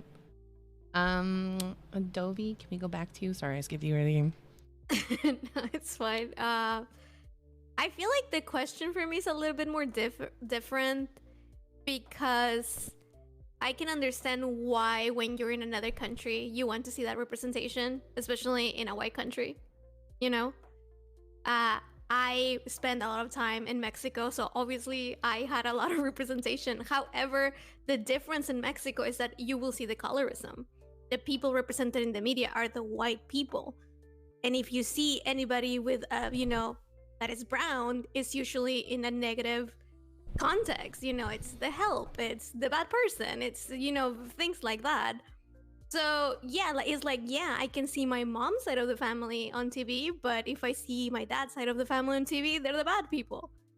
They're the ones who are not, doing anything correct, in quotations. Like, it's always that. And now, if I come to the States and you ask me about representation, it's like, yes, all the examples that you guys were giving, like, you have Betty, you have Selena, you have all of that, but I recognize a Mexican American experience, which is not myself. I don't deny I like it, but it's something that I don't want to say that I don't connect with, but it's not my own. Exactly. So there's like 2 different things where I would say no, I don't see myself, because again, in one part is like, yeah, there's a lot of representation because I see these things, but they're not the kind of representation that I want to see, because sometimes they're negative, like the Mexico one. And then you come to the States and right now I really love that show On My Block. I don't know if you guys have seen it on Netflix. Yeah. Oh my god, I love that. It's so good. But again, I see that struggle of the Mexican American or maybe other ethnicities trying to assimilate in the United States, which is, again, not really me, but I enjoy it. So I would say that no, I haven't been able to see myself, at least not in the light that I would like to see, especially also being a queer woman. Like, I don't see that. Yeah, I feel like that is like lacking across the board.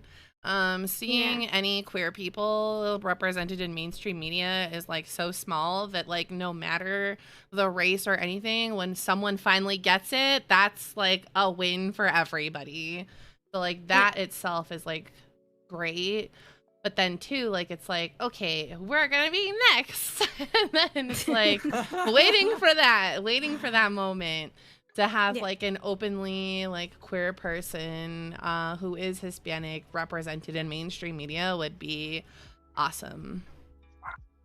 Vero, do you wanna hop in here? Oh yeah.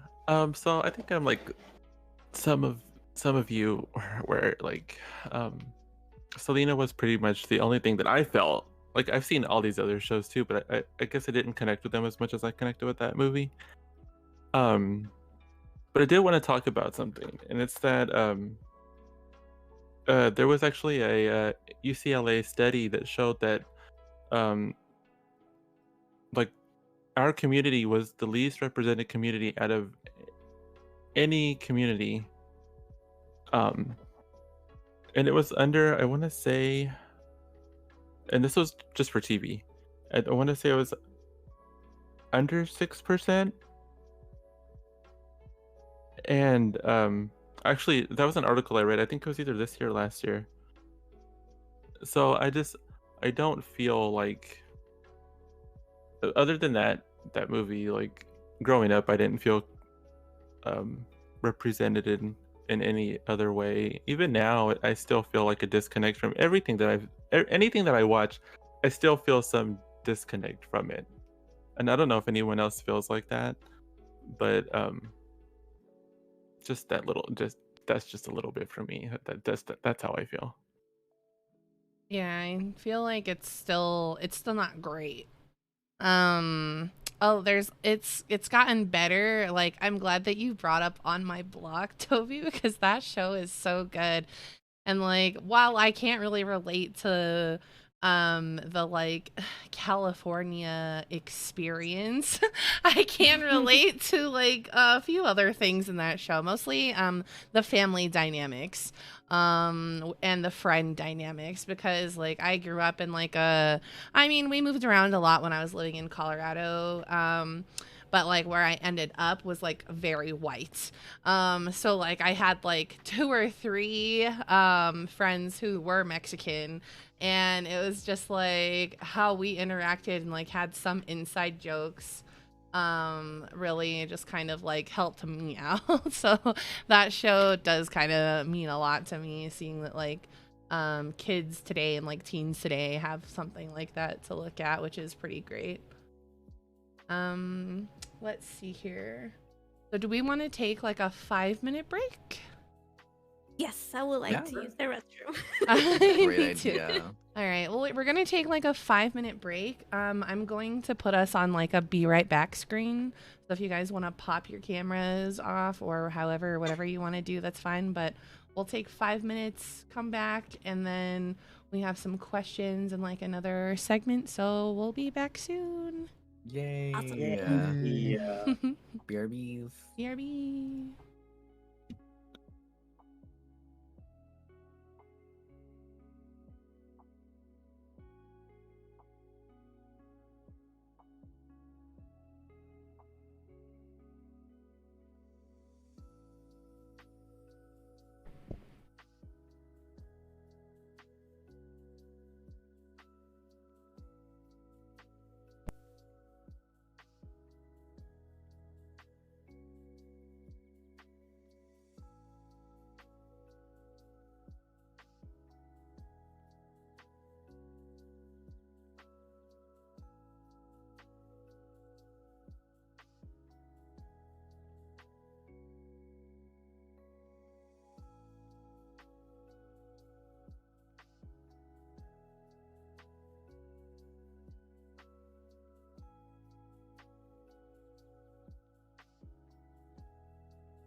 Okay. I believe we're all back. Let me see here. There you go. Okay, let me unmute this. Hello. Welcome Hi. back, everyone. Hello. Hi. Thank you. Oh my gosh. As I die. Okay, so sorry. All right. So, let's see here. I know that we do have a few questions on our Padlet, and I just wanted to take a minute to put the bot command. If anyone has any questions, comments, suggestions, or feedback, you guys can post something on our Padlet, and we'll get to it by the end. Excuse me. So there's that. If anyone's waiting for their question to be answered, we will get to it, I promise. But we're gonna go ahead and move on to the next part, which is I wanted to ask you guys, since we talked about like representation and we've kind of briefly touched on Twitch a little bit, but I wanted to ask you guys, do you like largely feel represented on Twitch at all? And what is that like for you specifically? I usually start off just to like get myself out of the way, so I'll do that real quick. So in short, I would say no. I do not feel like I am largely represented on Twitch. I feel like I said earlier, I feel like our community is kind of like, there's a word, for like spread out, but I can't think of what it is. Like fractured? No, not. It doesn't have a negative connotation. Dispersed? Dispersed, sure. Dispersed would work. I feel like we're just like so spread out because we fit into like all of these different categories that like there isn't really one exclusively for us. So like I feel like it's really hard to meet other people who are Hispanic, and it's just like a really strange space to be in because I feel like for a really long time I haven't had like a streamer that I like look up to that is from my own community. I mean, I have like queer streamers that I look up to, but I feel like I don't have anybody as like a role model that belongs to like the Hispanic community. So that's kind of, I guess, where I'm at with it. And then again, like there's that disconnect between the exclusively Spanish speaking people and like the people who exclusively speak English and or live in the US and Canada and other whereabouts. So yeah. Ounce, what about you? I'm a little torn, to be honest, because for example, like seeing Ed and Bobby be like on the front page, that was amazing in my opinion, you know? Like Woo. even though they might not be Salvadorian, I still felt a form of representation through them. That was really groundbreaking because I personally don't really pay attention to the front page, but that really caught my attention seeing that happen, you know? Um because before that, like you said, Shalene, like we're very like spread out, and the closest interaction I feel like I'd had to speaking to someone in Spanish is going to a Spanish person's stream, you know, who was exclusively streaming in Spanish. And it was, I remember gushing to my friends about it like at some point last year, like, oh my god, I went to this like person stream who speaks Spanish, and I was speaking Spanish, and it was magical and all this. And I just really feel like once those two worlds like cross a little more, and once there's a little bit more, I feel like accessibility, I don't know what's missing, but it doesn't feel like a perfect capable blend of being able to stream in English and Spanish yet. I don't know what it is, but it really doesn't feel like it's there yet for me personally. Cuz like you said, Shalene, I personally also stream primarily to an English speaking audience. Although there's a lot of people who can speak Spanish there, I definitely take the opportunity to slip in a little bit of Spanish if I can, because it's like it feels comforting to me. It tickles my heart. um, But that's just me, you know. That's how I feel about it personally. Yeah, I think that, and that's like a big thing too, is that like, and there is something missing. There's just something there, and it's not like, I don't think it's easily defined either. I think that spaces like this are great, not to toot my own horn or anything, but I think that like bringing people like this together, and like if other people do that too, like we would be able to like start building like a solid like group, and I think that that would be really awesome. Because it is really hard. And it's not that like I don't feel like I'm not supported. I just feel like there's no way for us to connect really, unless we're like, hey, I'm Hispanic. And then it's like, but like, who does that? You know what I mean? Like, it's just like, it's very awkward. It's an awkward place. Ed, what about you? Yeah. Personally, like now, I think we're getting there in terms of representation.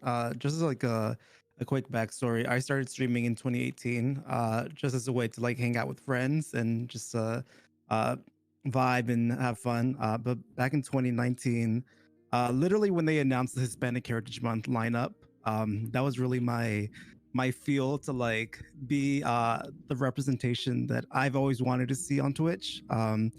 When they announced the lineup in 2019, I didn't really see any creators that looked like me.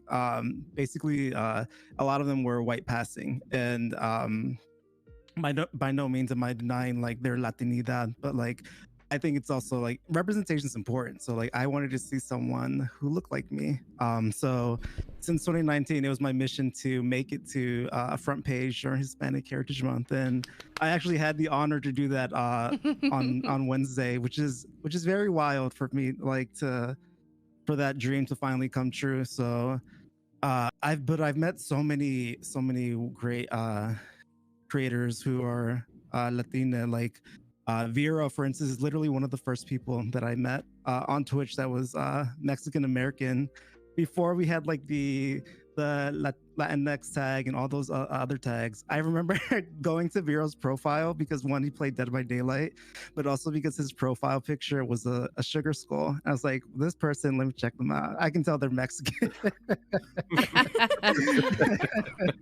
That's literally the only way we could really see like find each other back then, was just like either like if you lurk and hang out for a little bit, you would either hear them speak Spanish or make references, or like or their stream graphics. And that's literally how I found Vero, just based off his profile picture. And then over the past few years, we've had resources like peer-to-peer, which helped us find and identify ourselves as Latinos, Mexican, Boricua, like just our ethnicities. And now that Twitch gave us those tags, it's a lot easier for us to sort of find ourselves. So while I still don't think there's a lot of representation for the Hispanic community, I think we're getting there. I think we're getting there. We still have a long way to go, but we're pushing.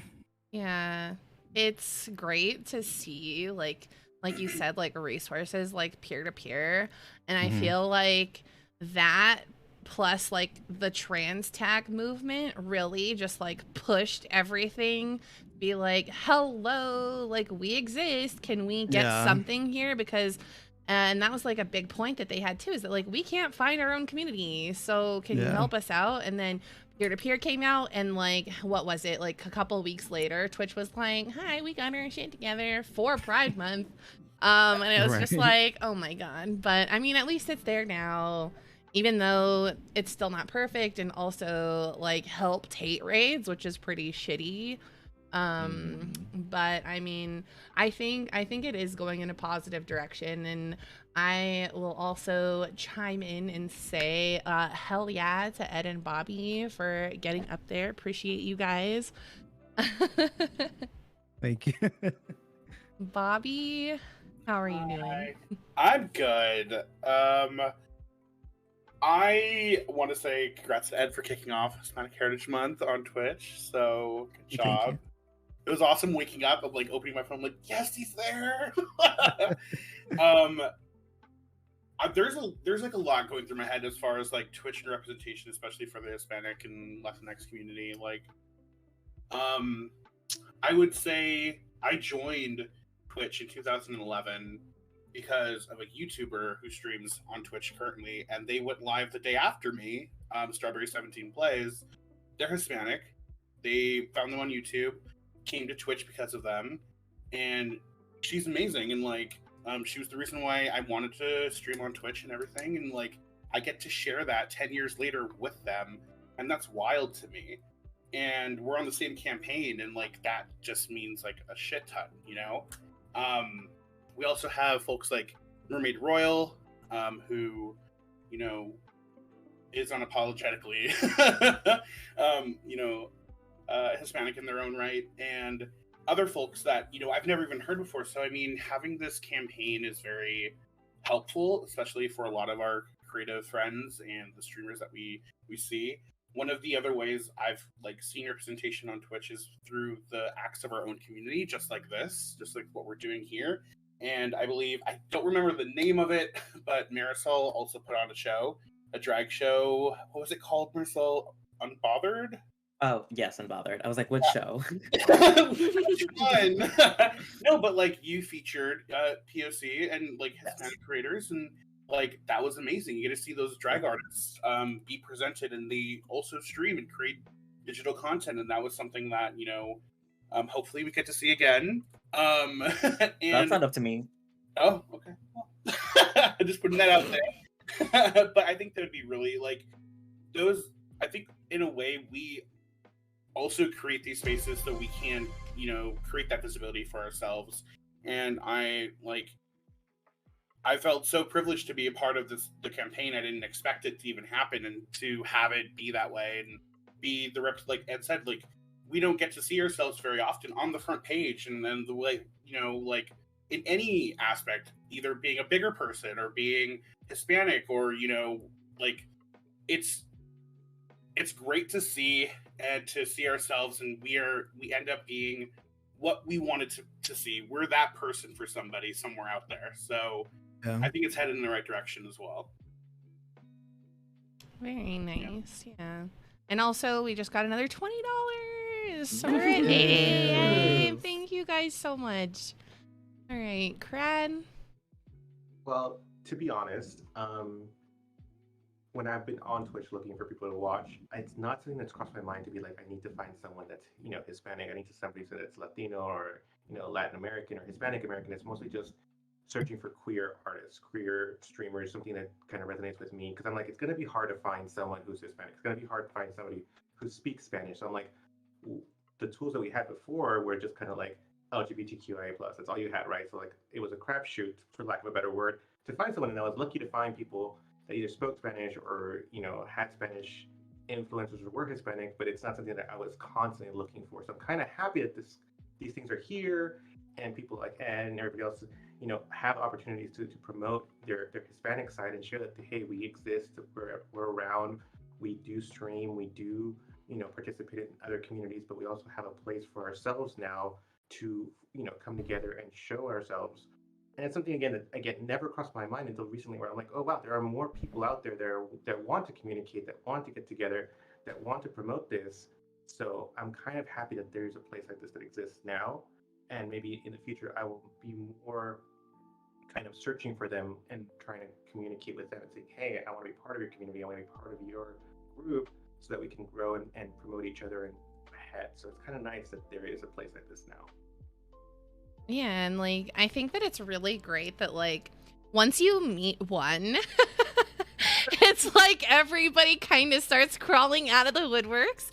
Like I met Ounce like by like pure coincidence, which then brought me to Crad, and then I've seen Julian on Twitter, and then I had who was it? Arctic Fox like tag everybody, and so like it was just like, we're here. We're here, we're queer.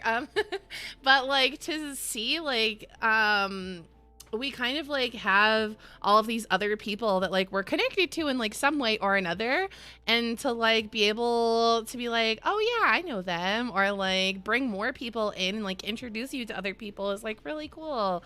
So I'm really glad that that happens.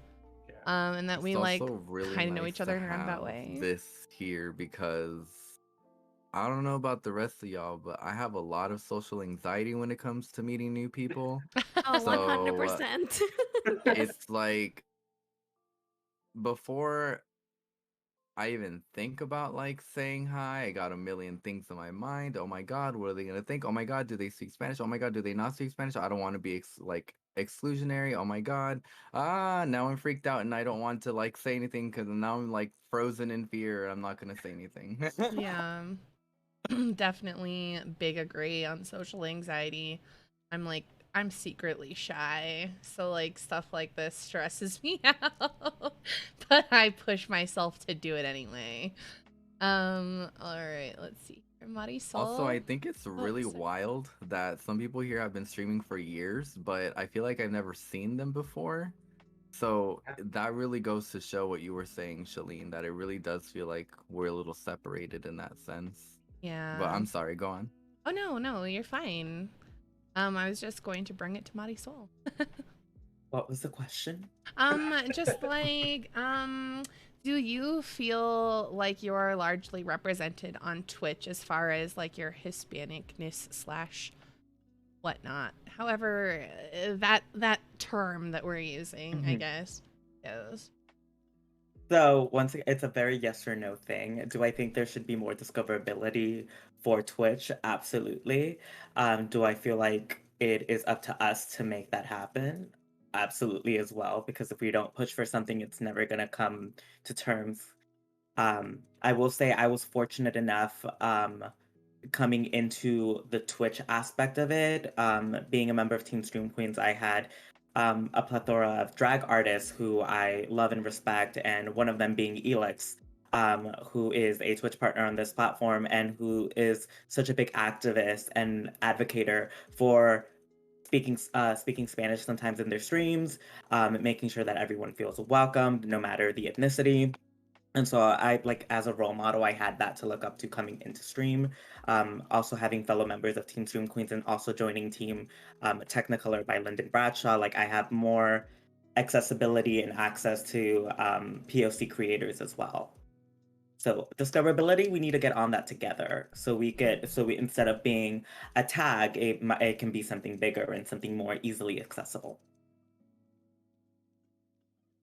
I agree. I think that that's like, it is up to us ultimately to like push that, because like, I mean, it's a fight to just get like tags. So like we gotta do it. And I think that, yeah, I definitely agree with what Bedlam said in chat, that we're making moves. We got this. Dovey. What was the question again? I'm so sorry. Oh No, my it's god. okay. We're Jesus human. Christ. We're Me too. human. It's fine. And like when we give our Oh. answers, we like branch off to other things, so it's totally understandable. Maybe I see it different, but I feel like I would say no when it comes to a Hispanic streamer that is streaming in English. I would say that yeah, it's really hard to find other Latina Hispanic streamers like that. But when you're streaming in Spanish, I feel like it's really easy to find people. I have found several, and they're very, I would say they're popular. Some are, even partners already. But like they are easy to find. It's just I feel like it's extremely hard to find them when it's in English. I would say that. Oh, my mic is muted. Okay. So sorry. I'm scuffed. But yeah, I think it is complicated. And I'm glad that I guess many of you have had like better experiences and like have had good experiences with like having tools and like accessibility to like find each other. So I think that that's really cool. Let's see. Julian? So I definitely think that there could be more representation on Twitch for sure. I mean, though I would say I would say that about pretty much any community that is not the cis-het white male community, right? I mean, we look at the top 10 Yes. streamers on Twitch, they're all cis-het white men, and my follow list personally could never be Yeah. so cis-het white male, right? Like, I just don't. Where's I the literally flavor? like like Where In every the the time I see shadows. this, like these are the top 10 streamers that were watched last month. I'm like, who Like, the fuck are who these people? is I don't know them. Like, I Right. literally, who are you? I don't know who you Yeah. are. Like, you're supposedly the top streamers on Twitch. Who the fuck are you? I don't know. Anyway. Yeah. No, go Um, off, honestly. So I don't know who the fuck you are. I also couldn't care less.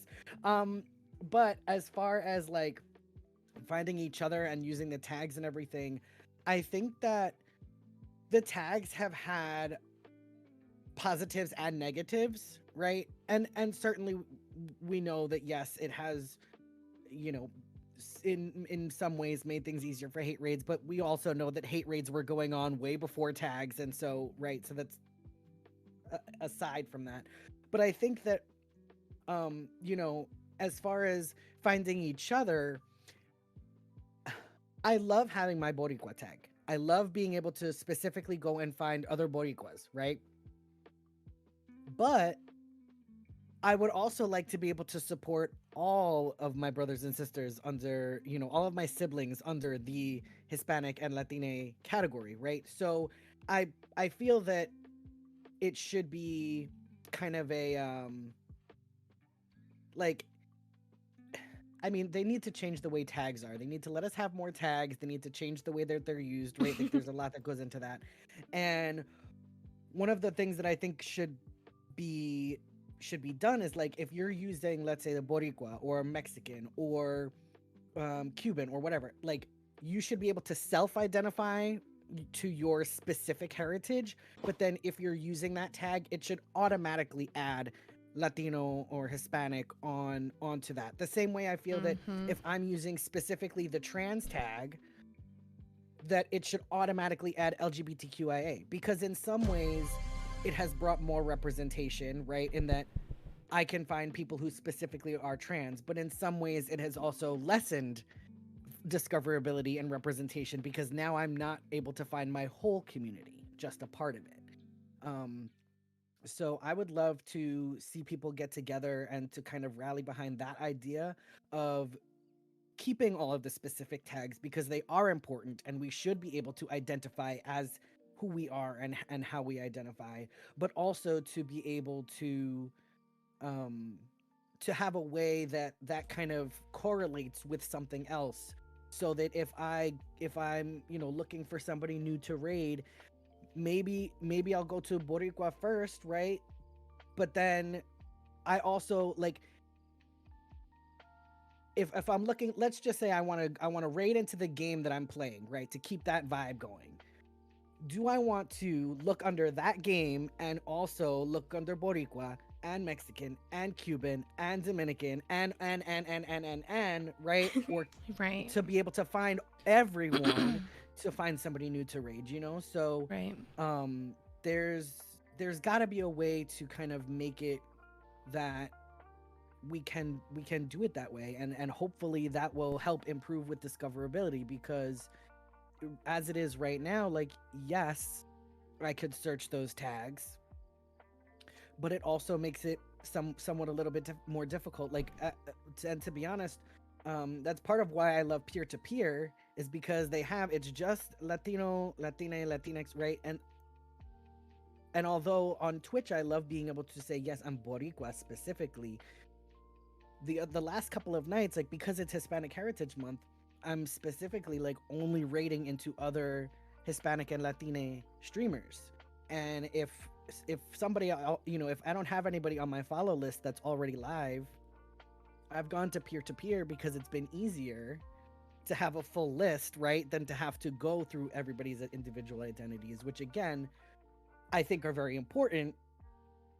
But, you know, we can, there's just something else that we can do so that we're all represented, but also able to represent ourselves authentically. Yeah, I agree. Like, and really, like, how hard would it be? Like, they already have, like, the tags like that go hand in hand with games. So, like, come on, do better. It's really not that complicated. And it is a little frustrating, especially like, I don't know if you guys have had this experience, but when I go to raid, I honestly just like look for LGBTQIA plus the tag. And then I got bamboozled by an ally not too long ago. And then a friend like dug into their Twitter and it was just like, I'm straight. I'm a straight person, like all over. And I was just like, I feel like I was lied to. Like, that's kind of frustrating. So like I think that like instead of making us use up one of the tags, like if you put, like for me personally, I put bisexual, that should automatically get the tag like you're saying, so it's easier to just find everybody. It's really just not that hard to me as someone who doesn't know shit about coding. I think to me it doesn't seem like it would be that difficult. So it's just kind of like whatever at this point. I have low expectations. Vero, do you want to add anything? Can I just say that y'all all sound very intelligent. Like Zellers, you all sound really, really smart. Like y'all are some smart individuals, because some of the things y'all are saying I don't really think about. You know what I mean? There's just some things that just go right over my head a lot of the time, especially when I'm on Twitch. But as far as representation goes, for me, I think for a long time, because I've been on Twitch, I've been streaming on and off for about 4 years, and I feel like maybe only up until recently when I met Ed is when I felt like I saw someone like me on Twitch. And but other than that, no, not really. And then when y'all are talking about the tags too, and I don't know if anyone else feels like this, but sometimes when I'm trying to pick like which tag I want to pick, like sometimes in the back of my head I'm like, should I put Mexican but I'm not from Mexico, or should I put Hispanic, or should I put Latino, Latinx? I don't know if anyone else feels that way, because sometimes I still don't feel enough for my community. So this part of me almost it gets embarrassed when someone from our community comes in and like they speak Spanish and I don't, and then I don't really know what they're gonna think, and or I just don't feel like I'm enough still. You know what I mean? So No, it's a that's my complicated experience. Relationship. It Right. definitely is. And also, I think that you sound smart and intelligent as well. Thank you. It's just like, I don't know, everything is so complicated and it really just doesn't need to be. And like sometimes we like do that to ourselves where it's like, well, am I this? Like, should I do this? Cause like, I don't know, like I feel awkward about it. And like, I don't know. I definitely have that experience because I am very white passing. And like, I mean, it's even worse because of my LED light.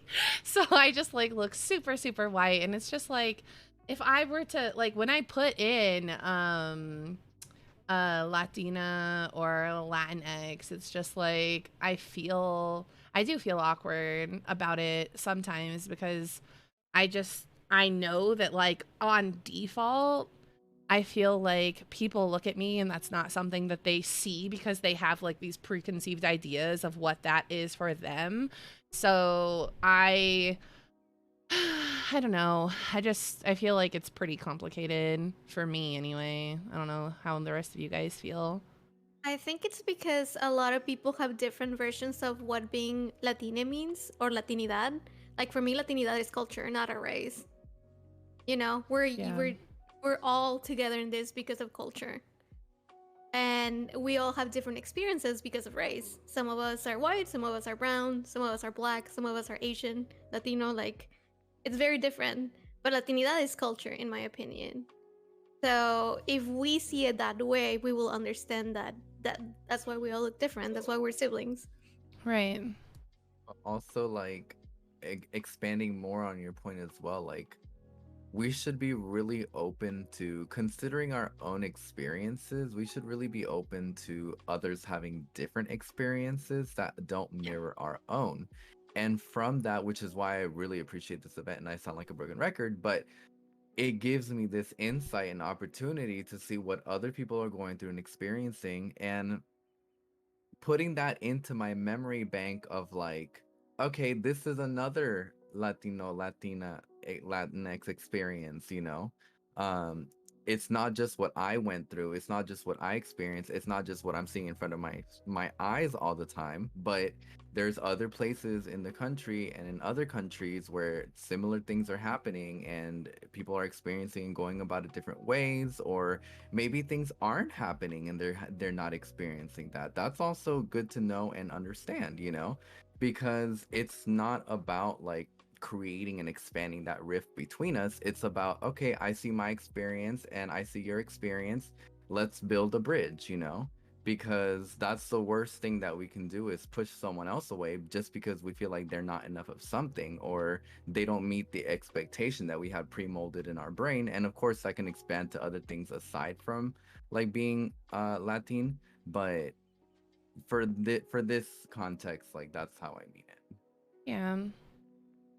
I sorry.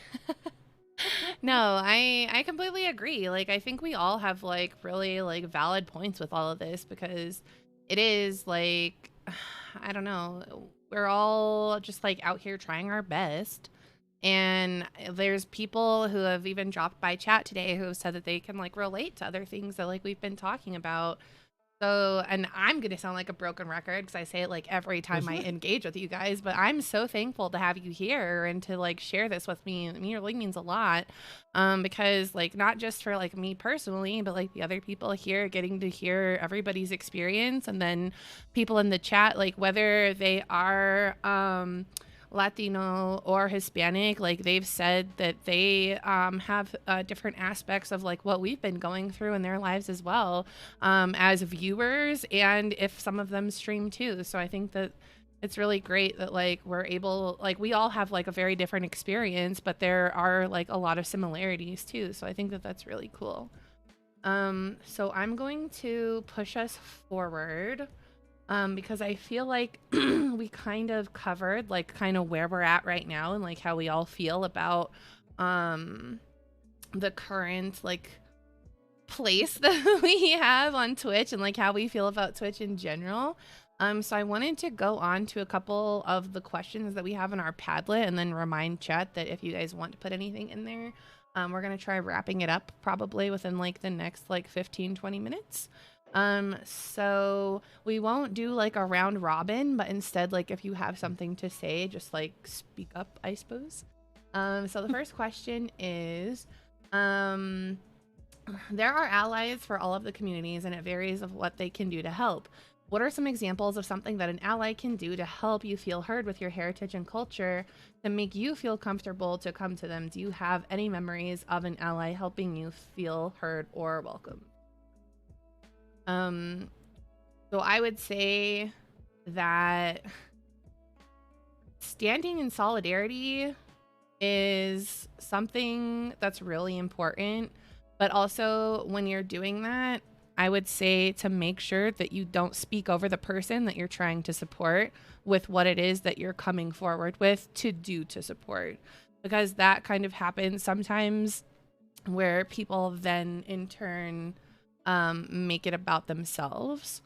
So I would say support as much as you can by like being present, being kind, and then I don't know, just sticking up for us when you get the opportunity, because it is hard being like an other in society. Does anybody else want to add on to that for you? So personally, I think an ally, we have to be an ally to ourselves. I feel like I'm constantly having to remind others that there are other people besides Mexicans, you know? Like when we talk and we're like, oh, you know, there's this and there's that, like, well, that food that we're eating is not Mexican food. That's Salvadorian food. Those are pupusas, or like there's Ecuadorian food. I've never tried Ecuadorian food. Let's go eat Ecuadorian food. Like I do that to my own friends and family, and they're constantly like, do we have to eat this every single day? Can we go try another Hispanic culture's food? Like there are over 30 other countries we could choose from. Like let's go and try someone else's stuff. You have to be an ally. I think you have to be an ally for your own community within your community, right? Like push the boundary and say we don't have to do this. Don't use that name towards someone that's Guatemalan. Don't why do you feel this way? Engaging ourselves and trying to figure out why do we do this? Can we change? And being that advocate for ourselves and say no, that's not right. Stop using that word. Stop using those phrases. Stop disparaging others because they don't speak good English or good Spanish. Yeah, they don't speak good Spanish, but that doesn't make them any less Latin, any less Hispanic, or including those who don't speak Spanish. Latin, Latinx, Latinx includes Brazilians who speak Portuguese. It includes French-speaking parts of South America. It includes Haitians who speak French. I mean, they are part of our community in that diaspora of the Iberian Peninsula and other Romance languages. So it's kind of reminding them that there's others that exist. We're not the only ones. If you're in your community, it's not just you. There are others, and pushing that kind of allyship. Agree. I feel like something that can be done is, and it's difficult because I feel like there's a rift between people who don't care to explain themselves, and they have every right to feel that way, but there's also people who want to take the time to explain things. Like if you're an ally, I think the most beneficial thing would be to ask questions. Ask questions if you don't understand something. That way, whoever you're asking, make sure your source is obviously someone authentic or someone who belongs to the culture that you're asking of or about, so they can educate you and explain things to you. And just be wary though, like I said, that not everyone has that same mentality. And it's really unfortunate to me because the way that I see it is you'd want to explain something to someone who's trying to learn and to understand, because they're clearly trying to make a difference in their approach or perspective in whatever it is that they're struggling with to understand. So if you're an ally, in my opinion, I think the best thing you can do is ask those questions. That way, if anyone ever asks you, or you encounter someone who doesn't understand, you can explain that to them as well, and you have an authentic source of someone who's a part of that culture that you're asking about. And like I said, I understand that other side of the coin of not wanting to or feel like you don't have to explain yourself, but in my opinion, the more beneficial for our overall community is taking the time and having the patience to explain those things to someone who is out here asking of you, asking these questions, because not everyone will take the time to, or even spare the thought to ask. Very true. And alongside that, I just want to say that authenticity is very important when you are an ally and you're seeking these answers or seeking to support people, seeking to support your friends. But on the same side of that coin, I think it's important for us to also recognize that we are valid and that we are authentic, and to live our truth, and to be confident about who we are. Because I know that a lot of us have said today that we've had issues with that in the past, and don't feel like we're enough all the time. But I would say that we know that we are, even though we feel that way sometimes. So always just trying to keep it moving with ourselves too, is really important. Did anybody else want to add anything to that? Welcome back, Marisol. Okay, so let's see here. The next question. Ooh, yum. McDonald's. I'm so Give me jealous. your Oh yeah. food. Can I say something? I Almost feel like Hispanic meal. allies need to learn what microaggressions are. Mm-hmm. I feel like a lot of people don't know that. And if you're gonna be an ally, you need to be able to recognize that, microaggressions. You really have to, because a lot of the times like something I don't like is when people use the word sensitive, especially with microaggressions. Like that is like terrible. I really don't like it, and it's something I have experienced a lot in the Twitchverse space, where there's a lot of microaggressions, and then you wanna, because of your boundaries, you respect yourself, you love yourself, you're like, wait, I am not gonna tolerate this kind of behavior. People will call you sensitive, or people will call you problematic, or people will say like you don't want to burn bridges with people. And it's like, I'm not trying to, but I feel uncomfortable and I have to say something. So I feel like as an ally, it's definitely learning that. Yeah, I agree. Learning that, and then someone mentioned in chat about intersectionality and what that means too, because like I would say that we could use this as an example of like being intersectional is just like being there for people who are different than you, because all of us are very different. We're all at like different stages in our lives and like doing different things, and we're still like trying to like be here and help one another. So I think that that's also very important, is just to make yourself aware and then keep trying to grow and keep learning about who it is that you're surrounding yourself with and what you can do to help them, because not everybody has the same amount of privilege in like the spaces that we're in. So anything else? Or move us on to our next one. Okay, That was so a great question, by the way. It was. I hope they're still here and that we answered their but anyway. Okay, so here's the last one. I don't know if anybody else has seen it yet. So this one's complex, and I think we've kind of talked about this a little bit amongst ourselves. How do you feel about the term Latinx and the pushback from some Latin communities that don't like that term? I can God. start, or if anyone, I know we're all very opinionated, so we can just jump into it. I think it's a great term for us here in the US community. I think that Latinx fits our terminology, our Spanish, the way that we reference ourselves. But I can also see the pushback from outside of the US and the way that we use X as a placeholder for the gendered term, and how that can't necessarily be translated to the other Spanish speaking communities outside of the US. So I understand. Like I like it. I really like Latinx because it rolls off my tongue. But if I go to another country, that's not the same. There's no way to translate that effectively, I feel, and that's why you have Latine, which with the E, which is the gender neutral placeholder in the Spanish speaking community. I personally, if I'm speaking about the community at large, will use Latine with the E because of that, because it makes it a lot easier to just to recognize and replace. In other words, ellos becomes ellas, like all of that. And if I believe, if I remember correctly, the Latinx, the X came from a group of organizers in Brazil. And so, but I think that part of it is kind of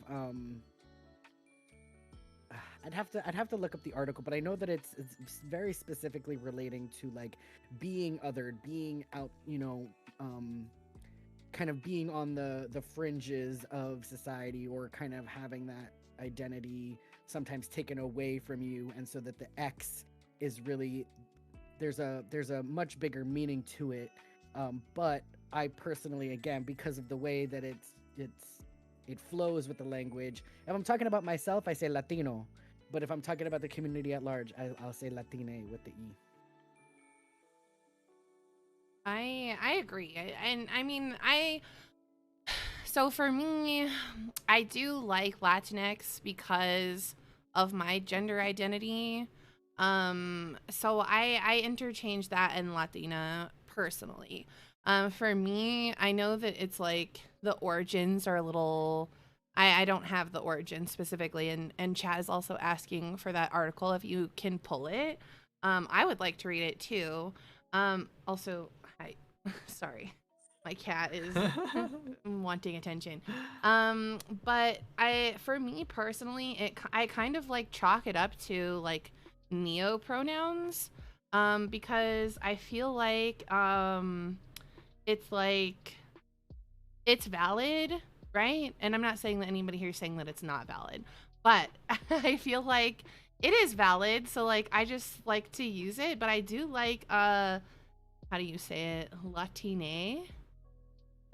I do like that as well. So I mean I'll probably start using that more because I do like it as well. So I don't know. It's like it's just kind of like up in the air for me personally. As far as the pushback goes, I do get it. Like I understand the situation. I don't necessarily agree or disagree or anything. I really haven't put a whole lot of like thought into it.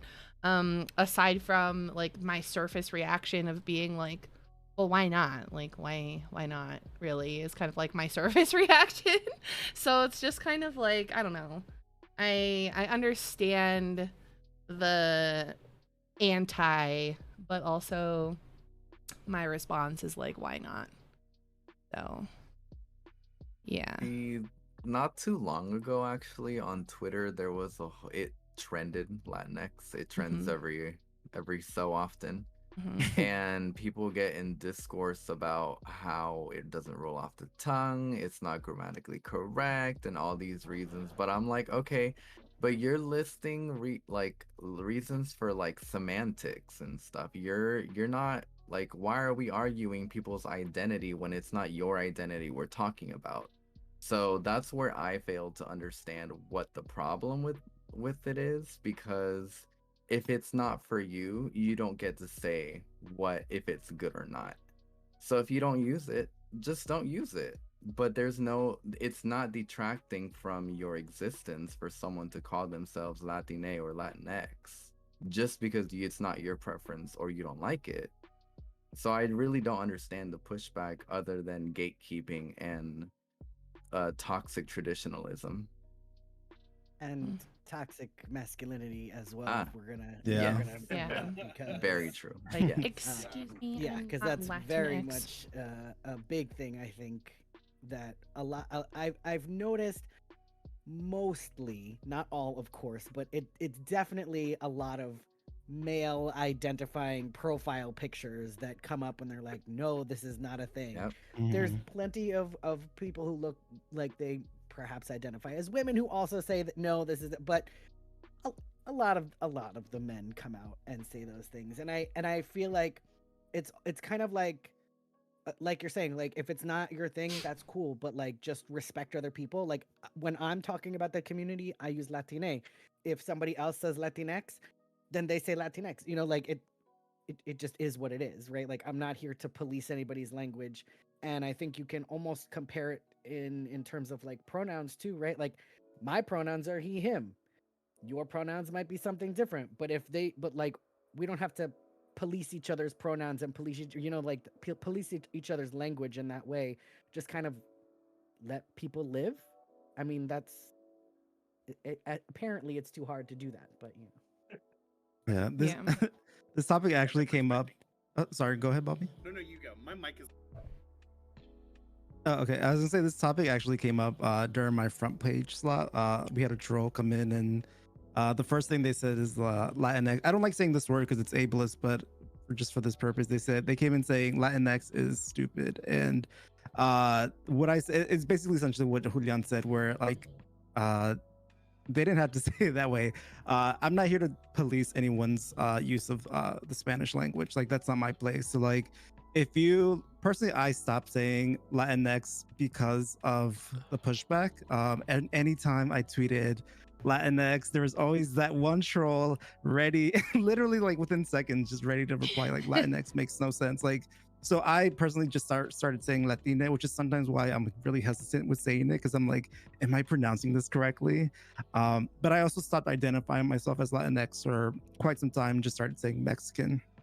But like Julian said, like, I'm not here to police your use of the Spanish language. So like, if I say Latinx and you prefer me to say Latina or whatever you identify as, then tell me that, and I would respect that. So like, if you want me to say Boricua or like Mexican American, like I'm obviously gonna respect that. So, but like, don't come in like in Julian's like it's a lot of toxic masculinity where like predominantly a lot of the trolls that always somehow find my tweets that mention Latinx are always male presenting, and it's just very annoying. And it's unfortunate too that some of us feel like we have to push back with using Latinx. I've personally been saying it for years. So that's where I'm at with that word. It's funny that, well, not funny, but it's interesting that you said that. F, hold on. My thought just went like zoop. So I'll hold off until it comes back. Well, I would say that like the pushback that I saw a lot of, especially Twitter, they go hard against Latinx, really hard. And it's hard to see that pushback. I don't like to interact, but I will read. And a lot of the what I've seen, a lot of the is like that's the white people that it was. Oh, I cannot picked hear up- Bobby. Oh no. It's like cutting off a out. little. cutting off. Yeah. It's like the sensitivity or something, I think. It's just like Something's wrong. I feel like. Do you have a second microphone? Because I feel like maybe another microphone is picking it up. that's what we were thinking earlier. Because it doesn't sound like you're using the one in I would front of you. double check Discord's audio settings just because I know that Discord likes to be a dick and Mhm. automatically change things for you when you don't Okay. change them. Yeah. I know that Bobby was saying that it's like, people say that it's a white term and that white people like came up with it, which I don't know. I don't know the origins, so I wouldn't be able to speak to it myself. But I can see people saying that. Yeah. Is this better? Did it fix anything? I don't know. It sounds better. Yeah. Cool. Yeah. So essentially, I saw like they said it's a white term that white people came up with it, but like in reality, it was picked up by majorly picked up by American academics, especially higher education, and so I feel like from just deducing it down to it being, they see education or higher education in America as a white thing, and so they see that the term Latinx or any term that is trying to be inclusive is taking away from the language in America. And because it's like, especially like going to Cal State LA, predominantly again Hispanic, population, everyone there pretty much used Latinx, and there was only like the select little few Trumpers that were there that you did not like it, but that was them and that was their deal. That live your life, but we were like. It comes down to respect, I feel, and respecting each other's personal, identifiers, and it got bigger in academia, so it got more and more widespread, and that was the pushback, and that was like the little bit of reasoning for that pushback that I've seen, and they feel like it's hurting, it's hurting Hispanics, it's hurting people who speak Spanish. I'm like, it's not really hurting anybody. It's only adding inclusivity and adding that extra step for us to be more of a like together and uniting. So I tend to just ignore it, and I sometimes even just question it. Even if I do interact, I will question it, like why. And if it comes down to like a absurd reason, I just don't even respond. But like, listen, they could stay upset. They're not gonna hurt me. Right. For real. Honestly. Yeah. Like growing up, there was so many different ways to like classify our community, right? So you have Habla Hispano, Latinoamericano, Latin American, Latino, Latinos, Centroamericanos, Suramericanos. So there's just so many ways you can classify a group of people that I really was just open. I'm like, you can use whatever you want: Latine, Latinx, Latinoamericano, Habla Hispano, Hispanoamericano, like just whatever you want. It's what you choose. Like everybody else, the way you choose to use, I will respect that. I mean, I have no problem using any of those.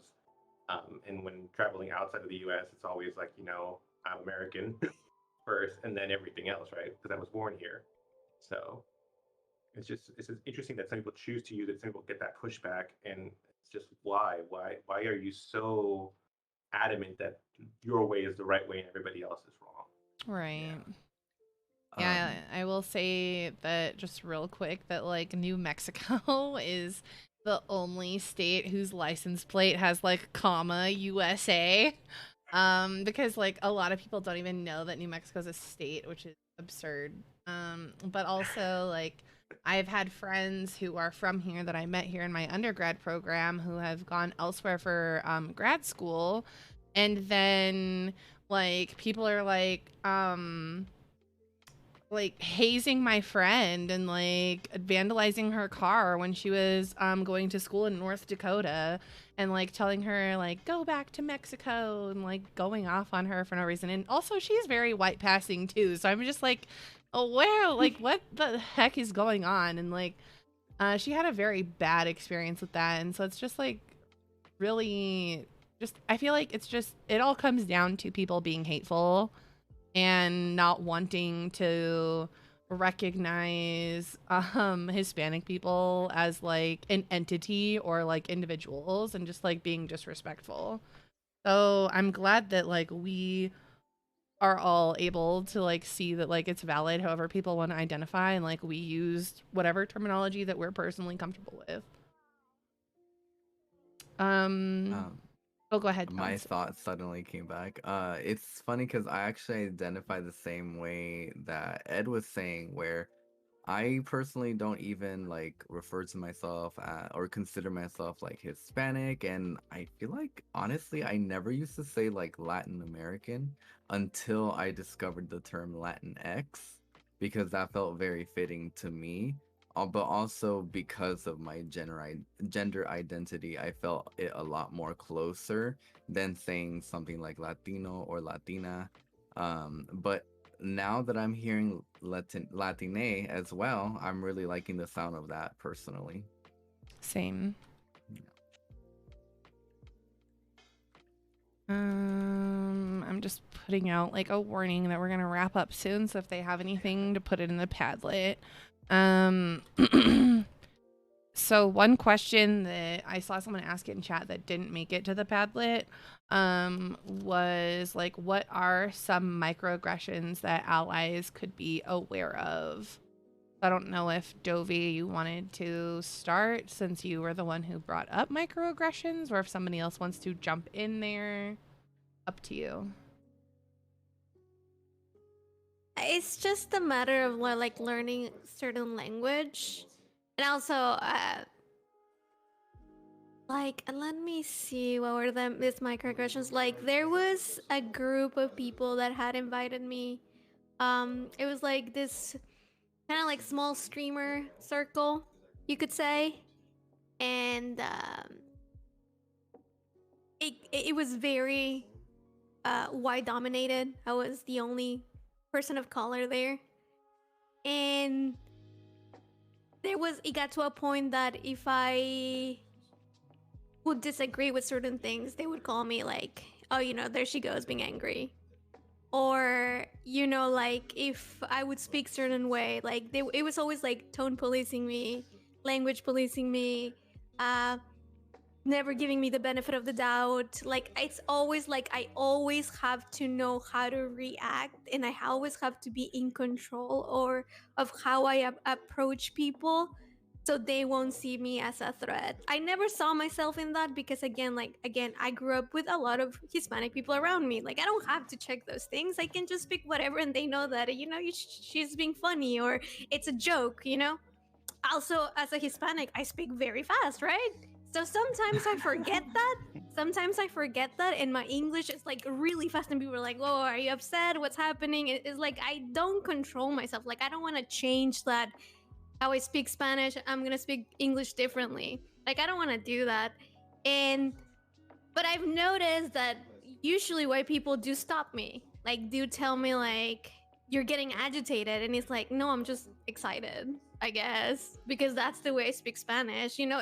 But it's always like in a negative connotation. It's never being a way to celebrate me like they celebrate other people. Or I'm aware that I have an accent. English is not my first language, it's Spanish. And then if I say something wrong or it comes out funny, it's always that way to, instead of like celebrating in a way that is like sounds funny, he, it's always to correct me. You're supposed to say it this way.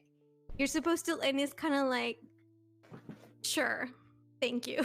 Like, I don't really care. I know you understood me, you know? It's not like you're like, what the hell did you say? Like, you're speaking another language. No, you understood me. If you're correcting me, you understood me. And it's like little things like that that is like, there isn't always a reminder that you're not from here.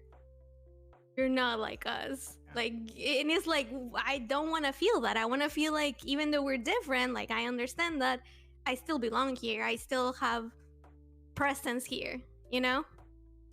I feel like So, being those be the things. animated is like seen as like aggressive to some people, Yeah. which is like really, really frustrating. yeah. I feel like I have that experience, but also like I don't know if that like comes from like people like reacting in that way. I don't know if that like comes from a place of like them knowing that like I am like a Hispanic person, or just like with how I am, because I feel like I'm always like policing myself at all times to make sure that like people don't think that I'm like mad or upset with them.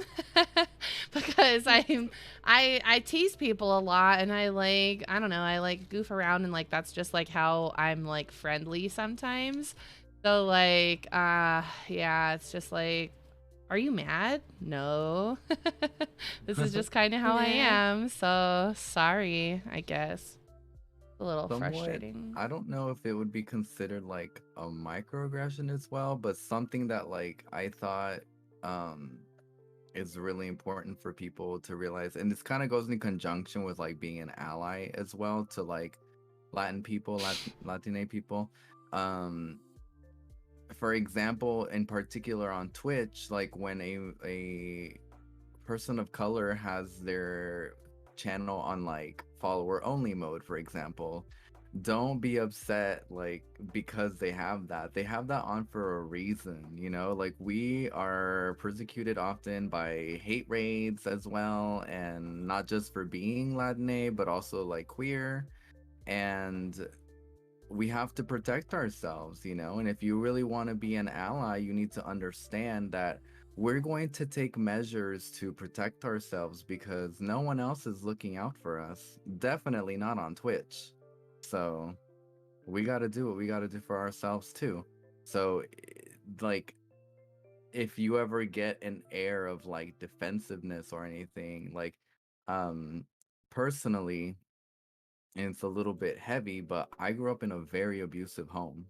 So I'm a very defensive person. And when people first meet me, they usually get the impression that I'm a bitch, or I'm rude, or they don't like me, or they think that I'm like conceited, or think I'm better than them or something. But the reality is, I'm very full of physical and emotional and psychological trauma. I'm going to have these defense mechanisms and barriers to protect myself. So give me a chance. I'm not being rude. I'm not being mean. Like you said, like, it's not what I'm trying to convey, but I'm scared and I'm wary of, I don't know who you are, and I don't know what your intention in talking to me is, but I need to protect myself. And I think that's like something that people forget. Like, especially if it's someone coming in and looking from a window of a different perspective of privilege, then they won't understand that what it means. What do you mean you have to protect yourself from what, you know? Like, they don't see that. So I think that's really shitty. Yeah, it really is. Go So ahead, jumping off what Alan said, I don't. Maybe it's not a microaggression, but you know, I'm married and my husband's white, so I had to teach him to be aware that when we go do things, he's bringing me to places where I may be the only person of color there, right? Because he's white, his family's white, everybody's white. Go to upstate New York, there's no one there but me. So I'm going into a place where I'm literally the only person that's going to speak Spanish and not be white. So it's taken a few years because he finally notices that when we watch TV shows and when we go see movies or we go into a room, he's like, wow, you're the only brown person there, or wow, you're the only non-white person, or hey, there's no people of color in this show, there's no people of color in this movie. And he's starting to realize that, but it's something that people don't take that into consideration when they invite you to things, or when you go to things and you're like, oh, you're in an academic situation, you're far away from where you grew up, you're in an all white school, you're in an all white neighborhood, or maybe you're in an all black neighborhood, right? You're not the same as that person or that community, and they don't take that into consideration. They're like, oh, you're fine. Oh, you're overreacting. Oh, you're fine. Oh, you'll fit in. You'll just blend in. You no worries. No one's gonna ask you anything. But as soon as you open your mouth, or as soon as you're unable to quote unquote pass, you're put in jeopardy. You may have to defend yourself. You may have to put yourself in a flight or a fight mode, and that's just an unhealthy place to be sometimes. Yeah. That's also something that we're going to talk about probably in one of our later episodes, is like tokenization as well. And just like if we've ever like been tokenized, etc., and what our experience is with that, because I feel like some of us probably have. And so I think that would be worth talking about. Let's see here. So we have 2 more questions and then we'll probably wrap it up if that's okay with everybody. Sounds great. So first question is, what would you prefer allies who are not in the community to say in terms of Latin or Latinx? I understand everyone has a different opinion, but I would like to hear yours. I think that Latine is like the direction, personally, but I don't have a problem with either or. Yeah, I think using either one. Yeah, ask or like even I think using either one, it shows that you're trying. So it's really like a personal preference on the person, but yeah. Also, I want to go back to the other question about microaggressions that I don't think allies would probably think of as a microaggression, but it could turn, is the question, where are you from? Oh God. Yes. What are I feel you? like, right, like anytime someone asks that question, like I always hesitate and like I'm taking it back. I'm like, what do they mean where I'm from? Someone's like, I'm from DC, and they're like, no, where are you really from? That's the part where it gets like very controversial, asking where they're really from. So just be like, if you want to know their background, either directly ask like, what's your ethnicity, or just be more direct. Don't ask where are you really from, because I'm to the point where I say I'm American, and then I'll continue to say I'm American until they'd be like, no, where are you from? Like, well, I have Hispanic heritage. Okay, what kind of Hispanic? Well, I have Mexican descent. So I'm American with Mexican descent. Oh my And that's where I'll gosh. leave it at. Like, I won't acknowledge, I won't feed into them until I'm fed up, and I'll be like, is that what you want to hear? Is that your favorite answer? right. Okay, but if we Yeah. went back to the microaggressions, I did have another one that I thought of. Yeah, that go for it. Especially, I think, in technology, kind of, if we want to think about Twitch as technology and all that, right? I have accents in my name. They're there for a reason. It tells you how to correctly pronounce my name. If I am going onto a website and it says no special characters, it's not a special character, it's a letter in my name. And if I am allowed to put it in and it goes through to the next page, I have seen websites where they'll accept it, but then it'll be like, hello, JUL, exclamation point, something, something. And I'm like, that's not what my name looks like. So if anybody happens to be in chat who is developing video games or websites or anything like that, like, make sure it's inclusive, because those things are very frustrating to deal with. And including stuff like that really does go a really long way too. So it's like, wow, someone has something here for me. Amazing. People notice too. Yeah. And people No, do I feel spread the you. word too to like help support those different like websites, like even in games like Stardew Valley, where like you can be like any gender you want, or like express your character any way that you want. Like stuff like that goes a really long way too. So like Yeah, I'm to Oh, the go point ahead. where I stopped, caring because my name has accents. So I stopped caring. I stopped correcting people because people can't say my name unless you have a Latin-based language, like Romance language, right? There's no way you like they don't hear the accent in my name. So I was just like, it's a losing battle. I'm not gonna win anything. So just kind of give up on that sense. So I flew to Paris once, and for the first time in my life, someone actually wrote my name correctly with an accent, and it almost brought me to tears because that had never happened in my life where somebody actually wrote my name correctly. And I was at a Starbucks and I ordered a Starbucks drink, right? And I told them my name. They wrote it with an accent and said my name correctly and handed it back to me, and I was stunned. The rest of the day, I just held that little cup. I have a picture of that cup, just how much it meant to me that someone knew Yeah. how to write my name. So the same thing with my last name. My last name has a space in it, and just like the same thing, like I try to put my last name with the space, and they'll be like, "Sorry, we won't take it. Your name has to be one full word." And I'm like, "No, my name has a space." To the point where I have to call companies and be like, you misspelled my name. My name has a space in it." So, no, I feel you on that one. Which brings me to our next question. Since we're on that topic, it says, does anybody hate their Latin first or middle or last name? I used to. I used to hate it Yeah, I because used to as it's a well. girl's name in the U.S. It is a girl's name in the U.S. So anytime they called roll call, they'd be like, and I'd be here, and they're like, "No, no, honey, I said blah blah blah's name. That's a girl's name." And I was like, "No, no, that's my name. That is my name." Hi, that's From me. like kindergarten through, you know, high school and college.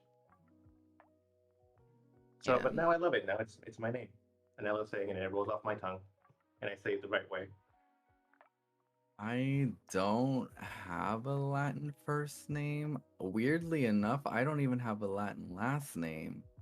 Uh, I don't think there's anything Latin about my Same. name, but my last name's actually, interestingly enough, a Filipino last name. So I actually get confused with Filipino and Chinese people very, very often.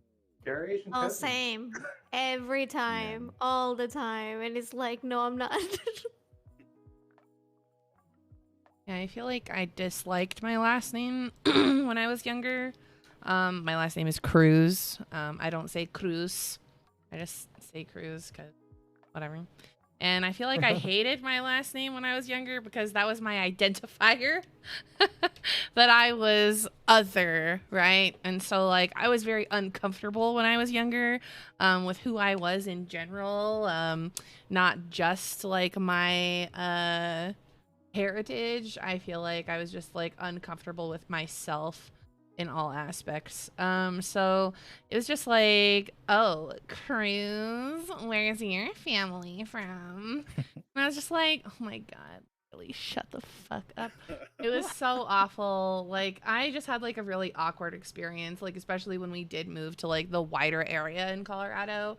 It was like I was the token non-white person, even though I was fairly white passing, until there were like a few other people who like moved closer to where we were.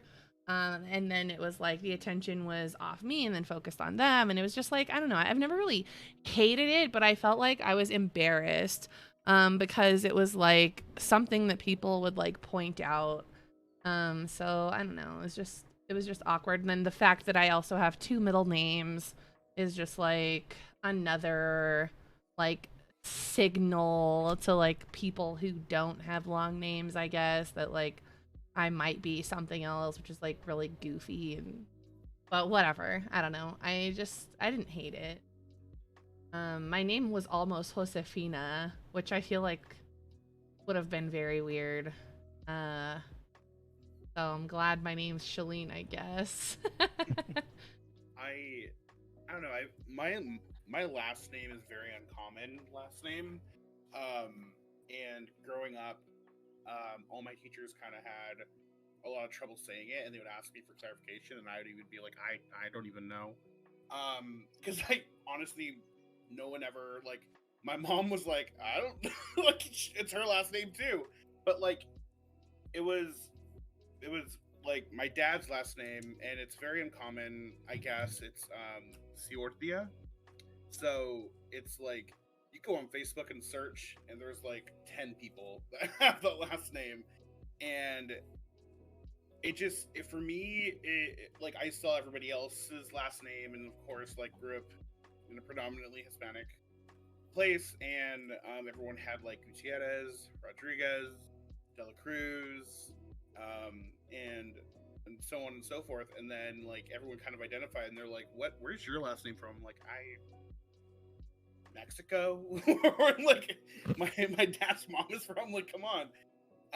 But like I took my dad's first name, and it was passed down from his dad's first name. So it's like I don't know. It just my last name just is like I like it, and I also am like I always get asked how to pronounce it, so it's like a double-edged sword. Like I do like it. It's bittersweet, I guess you could say. But growing up, no one wanted to say my first name, so we went by my middle name, and then my middle name is nickname, and that's why I'm Bobby. So yeah, that's like names are weird, and eventually we choose how we want to be, who we want to be called, and so or what we want to be identified as, and how we want to be referenced to. So yeah, my last name's cool, I guess, but it was just interesting to know like my mother's like maiden name and my grandmother's maiden name, and like there were like how it was, those names are very common where I grew up. But yeah, I had this like super unique last name. I kind of was like jealous of like other kids who like had names in common. Yeah, I feel like one other thing that I guess I could mention here is that I am married, but I didn't take my husband's last name because I'm like a radical feminist, I guess. I'm just like, I don't know who the fuck Shalene Baker is, but that bitch ain't me. Sorry. But like I was like, so like my husband, his father is white and his mom is Latina. So it's like he got flip-flopped there, and I'm just like, I don't know what this is. This is awkward. And I was like, if I don't get referred to as Mr. Baker, then like we're not equals, and also like bye, like I'm not doing it. And also I wanted to represent like Latinas in higher education. So like I didn't want to change my name for those reasons either, because I feel like it's important for like young Hispanic people to like see that like someone in higher education has a Spanish last name, and it's like, okay, cool, like I can do this too. And it's like really heartbreaking sometimes, actually, being like a college professor and like seeing these kids who like are in college because their parents want them to be, but like they don't know what they want to do. And it's just like, I don't know, there's a lot there, but it's just like really complicated. But I feel like representation's really, really awesome. So whoever asked if we hate our names, I hope that you don't hate your name. Yeah, I got to choose mine. Right, I was gonna say I definitely have the like a good situation there, because I got to choose it as well, and I've changed my name twice. And the first time that I went through the process was with the last name that my dad had changed our last name to when I was very young, and I had considered changing it back then. There was a lot going on. There's a lot of reasons why I didn't, and also there's a lot of reasons as to why I ended up going with the name that I had for some time at that time in my life when I had first transitioned. And now 10 years in, I have realized, or I guess it was probably about like eight years in, I realized that that name was no longer making me feel comfortable. I did not like that name any longer. I had also been wanting to take back my last name for as long as I can remember, probably as early as maybe like 6th grade, because I have distinct memories of like that being the first time that we take a language class in middle school, and me taking Spanish and being like, oh yeah, I'm Puerto Rican, and people being like, no, you're not. And I was like, oh, but I am. And so that kind of made me feel like I really wanted to reclaim my identity and take that back. And so when I changed my name the second time, I did make sure to reclaim that last name, and also I chose a first name that that helped me feel closer to my identity as well. And it really helped, you know, having gone to Puerto Rico and having also visited some family in Chicago, where they were telling me it was my grandfather's siblings, his sisters. And he passed away when I was like 3, so I never really knew him. But when I went to see his sisters, they were like, "Oh my God, you look just like him. You look, you know, all of that." And his name was Jesus, but being, I was like, well, I don't want to take his name, and I don't think, you know, especially being a non really religious anything, right? Like I was like, well, that doesn't really seem to fit me very well. And so then I ended up with Julian, and partly that was because of him with the J. And so I love my name, but again, I got to choose it. Yeah, for me personally, my legal first name is Italian and my legal last name is Japanese because I am part Japanese somewhere down my ancestry. So when starting drag, I wanted an identifier. I wanted people to know that even though I'm semi-white passing, that I am Latin, and that I wanted to show the world that. So that's why I chose Marisol. I think And everyone says Marisol's Marisol, so I beautiful. was like, Uh, so I use both because a Marisol. lot of people can't pronounce Marisol, and when they do, after a while, it just ends up being Marisol anyway. So I was like, okay, fine. mm. You go by Mary, Mari. People call me Mar. People call Oh. all shapes and forms. Every Marisol I've ever known has just gone by Mari. Same. People call me Marmar. I was like, hey, it's me. Oh, Aw. hi. Marmar's in the chat. Oh my That's goodness. so cute. Okay, let's see here.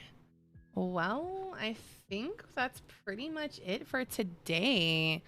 So, let's see here. I just wanted to say that we hit our $100 goal for today, which is pretty crazy. Yay. So Thank you, thank you everyone. so Thank you, much. everyone. That's super awesome. Thank you to everybody who donated. So we're gonna be doing this every single Sunday until I believe October 17th is the last one. And we have like topics for every episode. I'm still working on the last one. Second to last, because the one before the fiesta is still getting worked out. But I really enjoyed today. Thank you all for being here. And if anybody has any questions, comments, or things that you'd like to see us talk about, the Padlet is going to be live for like the next month, basically. So I'd urge you guys to post stuff in there. Also, the Discord that we have is going to be open to anybody who wants to join it, I suppose. I don't know how else to phrase that. Within like probably give me like a week. Because I do teach 5th grade, so I'm like struggling, you know. But yeah, it was so good to see everybody. But we're probably gonna head out. So thank you guys so much. Does anybody else want to say anything before we wrap it up? Hi to Jen. We miss you. Yes, I hi really wanted Jen to be Jen. here. Thank you Can't wait to have you on guys. next time, Jen. We love you. Yeah. Yeah. All right. Well, I will see you guys later. Should I erase? I was good. I don't know. could. I don't know. I don't know if I should, because I don't. I kind of was just gonna let it go. Unless we see anybody who's doing something similar. But I'm not sure. I'd have We to look. research the Latin tag. Oh, we could. Ooh. That's We a good practice it. one. Well, let's see.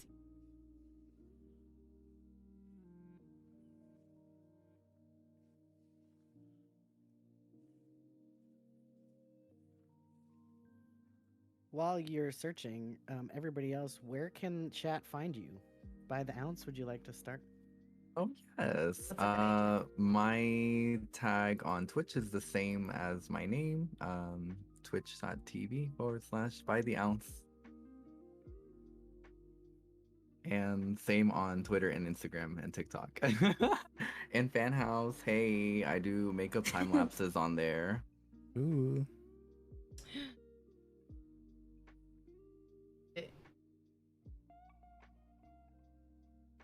In Discord and for feedback. Ed,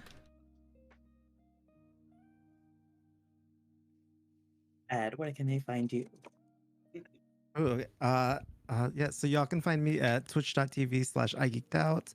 Again, I play a lot of cute, cozy indie games. I'm getting back into Animal Crossing, and I play a lot of Dead by Daylight. And if we have any K-pop lovers out there, you can follow me on TikTok and YouTube, which is both iGeeked I'm very fortunate to have iGeeked everywhere. So yeah, that's where y'all can find me. I can vouch. I like his K-pop YouTube videos. Thank you. I like those. Bobby, do you wanna? Thank you, thank you guys. Yeah, I was like, Sorry, oh, I'm okay. trash. So. You're good, you're good. Hi, I'm Hi Bobby, HAIBOBBY, on Twitch, on Twitter, and on Instagram. I'll be streaming. I usually stream Monday, Tuesday, Thursdays, but this Thursday I will be on Twitch Gaming with another person that is on a part of the Hispanic Heritage Month. Can't say who it is because they have to not me. But yeah, find me there on Twitch Gaming on Thursday. It'll be a lot of fun. My sister's gonna be on it with me, so Hey. yeah. Crad? Yeah, so I've taken a break from Twitch for a bit, but I will be coming back. So if you want to, follow me on Twitch to see when I do come back, you can find me on, twitch.tv/cradnight with a K. But mostly you can hit me up on Twitter with Flip It Around Nightcrad on Twitter, and I usually respond to people. I'm not as active as I want to be, but if you talk to me, I'll talk to you back. I'm Marisol Lord. You can find me on all social media platforms at MARISOLLORDS, first and last name. Apart from that, I stream on Twitch Sunday through Thursdays at usually, I've switched my schedule because I work a full-time job now, so I'm going from 8 p.m. EST to midnight. And then yeah, I'm gonna go to sleep right after this. Wow! Yeah.